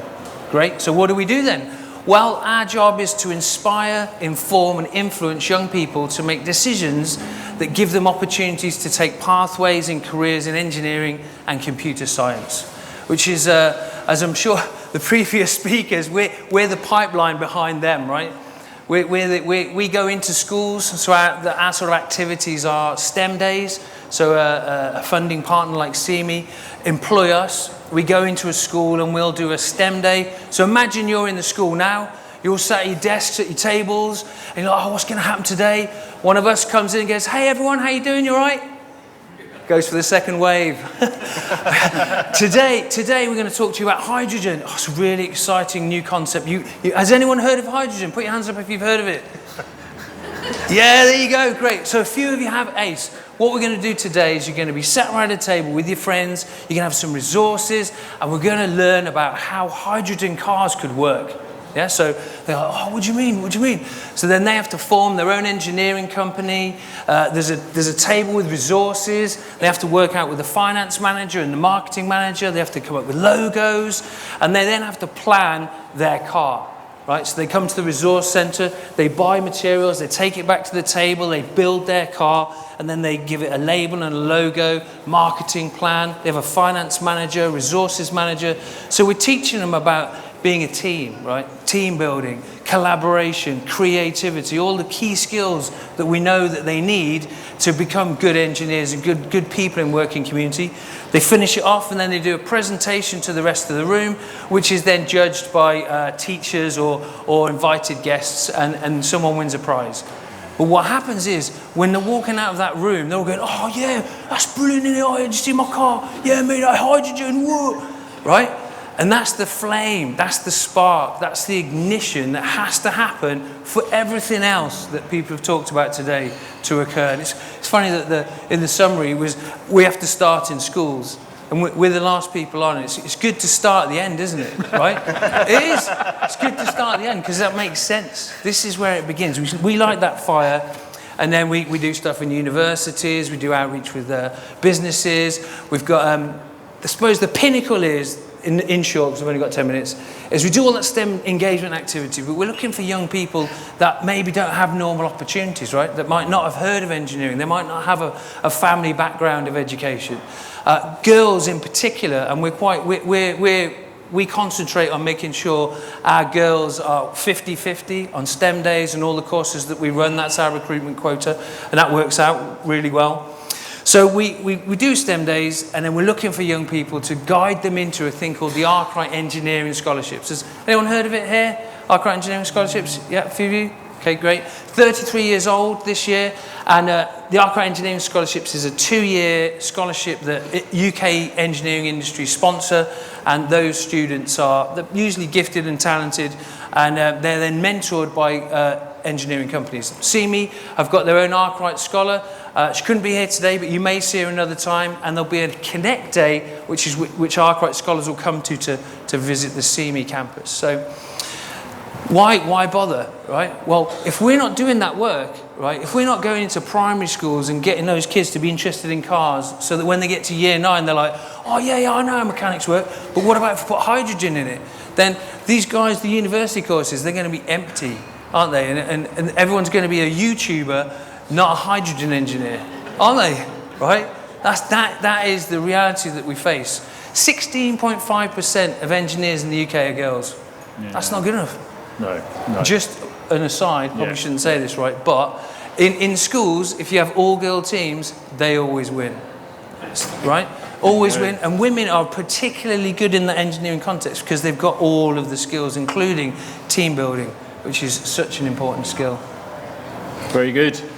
Anything to add? Anything to add, well, please? Just to say that Johnny has been one of the small piece deliverers and gone into schools and obviously picked up a thing or two. But I manage the product development side, and one of the things that really we push at the Small Piece Trust is we're not teachers. We're trying to raise engineering capital. Mm-hmm. I think one of the major takeaways, if you can take something away from this talk, is that we're not trying to address the knowledge gap, we're trying to address the experience gap. So if you're trying to get young people into engineering, the people that are hardest to reach are those that have not got a parent who's got any experience, has not got any extended family, that they might not even have any kind of formal training, and it's those people that are going to be the untapped resource that might just make the difference in terms of hitting net zero. I'm going to ask you both a question. Is there a crossover between gaming and learning? And, you know, can we use gaming? Should we use gaming more, even in universities, to help that transition, you know, so... Is there a role for gaming? I'm going to let Nathan go first because he is we're both fans of gaming, but I'll let him go first on that. So to one side, coincidentally, I did make a chemistry game that is on the App Store, but I won't tell the name. Say the name. What's the name? What's the name? What's the name? You're amongst friends. You can tell the name. Passion project a few years ago, Chemtrix. It's a combination of sort of Tetris principles and chemical bonding, and the idea was to make teaching an optional thing. So you go in, you have fun with the games. I think one of the things that, one of the opportunities for gaming, for teaching, is not to make a game absolutely full of content and then throw in a bit of gaming. It's make it about the fun. Yeah. The problem that's encountered by so many products that try and hit that, oh well, let's gamify it, is it's boring. Yeah. It just becomes really boring, and I think part of the reason that sort of independent learning has kind of exploded online and things have grown organically is because students have been able to stumble upon the things that work, that were fun. And I think a lot of the deliberate efforts just say, okay, well, let's add in a little shooting component at the end. And I don't know if anyone ever did the Encarta maze game in the 90s. But things like that are of limited impact until you can get the students invested from the outset. And so part of the value of gaming at primary school, secondary school, university is make it so it's something the students feel invested in to start with, and then bring in the learning.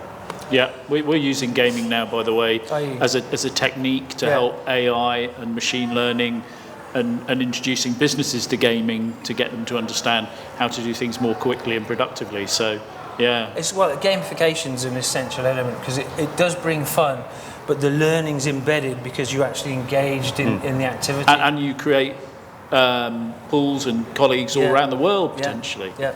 Yeah. What I draw out of game theory actually is competition, because what I find is if we've worked on tried to come up with loads of competitions. You can imagine we're trying to engage like year 9s and year 10 students in a subject of science which they all think is going to be really boring. So you arrive and they're like, oh God, who's this guy? So like, how do you make that fun? Well, the first thing, if you start creating games, if it's not super simple, it won't work. That's if you do any engagement. The best thing you can do is get a piece of paper and put it down and go, right, we're all going to make a plane. Whoever hits the back wall gets a bag of sweets. Everyone will be like, oh yeah, because they can do that. Yeah. And then we say, right, how far did, let's make another one, but let's just make a slight change. If you wanted to make that go left, what would you have to do? Now we're talking about aerodynamics, all of a sudden we're into the physics of flight, and you build from there. But definitely gamification is key. Good. Okay, any questions for the team? Just me. No. Please. Good to have a question, because I can't ask all the questions. This is great to hear. Thank you. It's very entertaining. And as I was just saying previously, I've encountered exactly that same, like with the children. When you go into a school and say, we're going to talk about energy management now, CO2 emissions, having something interactive, an activity that the kids can get involved in is just so amazing and accessible. In fact, anyone, if they want to visit the prop, is just a plug for CU London again. But on our table we have a fuel cell there, and also Vector Robot, who is an AI robot that I've taken into a lot of schools. And the reaction on the children's faces when they realise they can talk to it's like an Alexa on wheels. It's just amazing. I have a lot of passion for this subject, likewise as you do. And my point about the accessibility, and picking up from the previous talk as well, our energy, like we had in our previous university, oil and gas management program, and in the traditional 90% of the students were from West Africa, and 90% were also male, the same as when I did chemical engineering, 90% male, maybe 10% women. But now, as we adapted with the times, that oil and gas program first became oil and gas and renewable energy, and we just dropped the oil and gas, frankly, just like Oil and Gas Authority renamed, we've rebadged.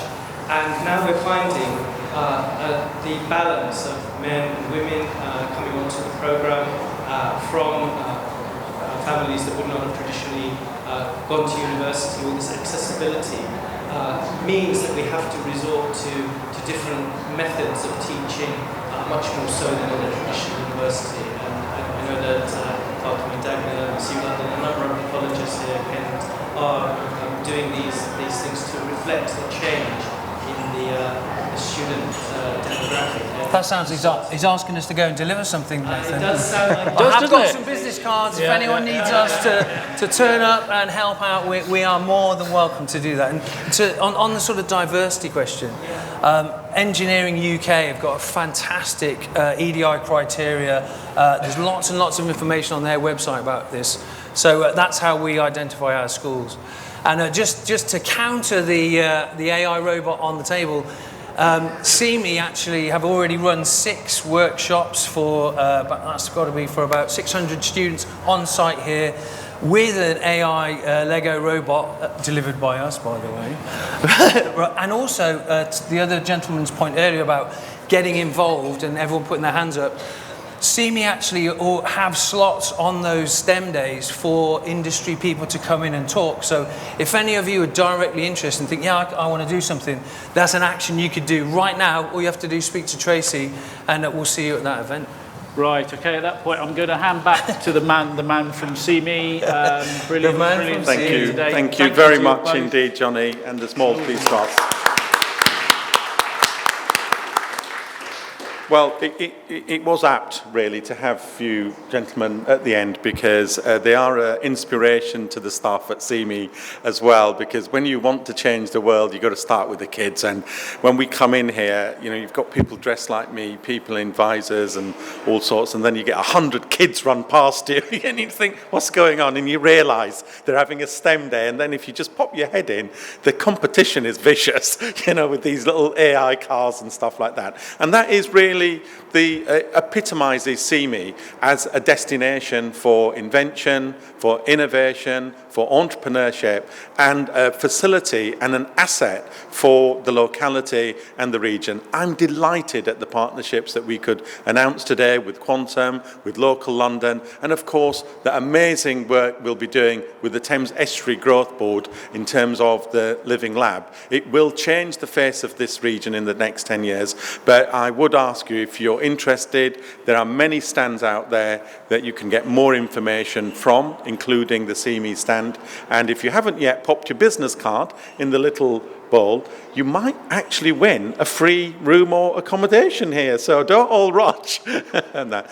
Thank you to NOCN Group, thank you to CU London in particular, and Motive Fuels, who have helped to, in a big way, sponsor today. And also, again, I wanted to mention Ian Lewis and Helena Anderson, who helped to curate today and bring people together. And what they've said is what Ceme has done has bring together a community of interest that we haven't seen before. So thank you for coming. Thank you for making the event very, very successful. And if you need a lift to Rainham Station, there's a very big green hydrogen-fueled bus that's leaving at 3 o'clock. Bye-bye for now.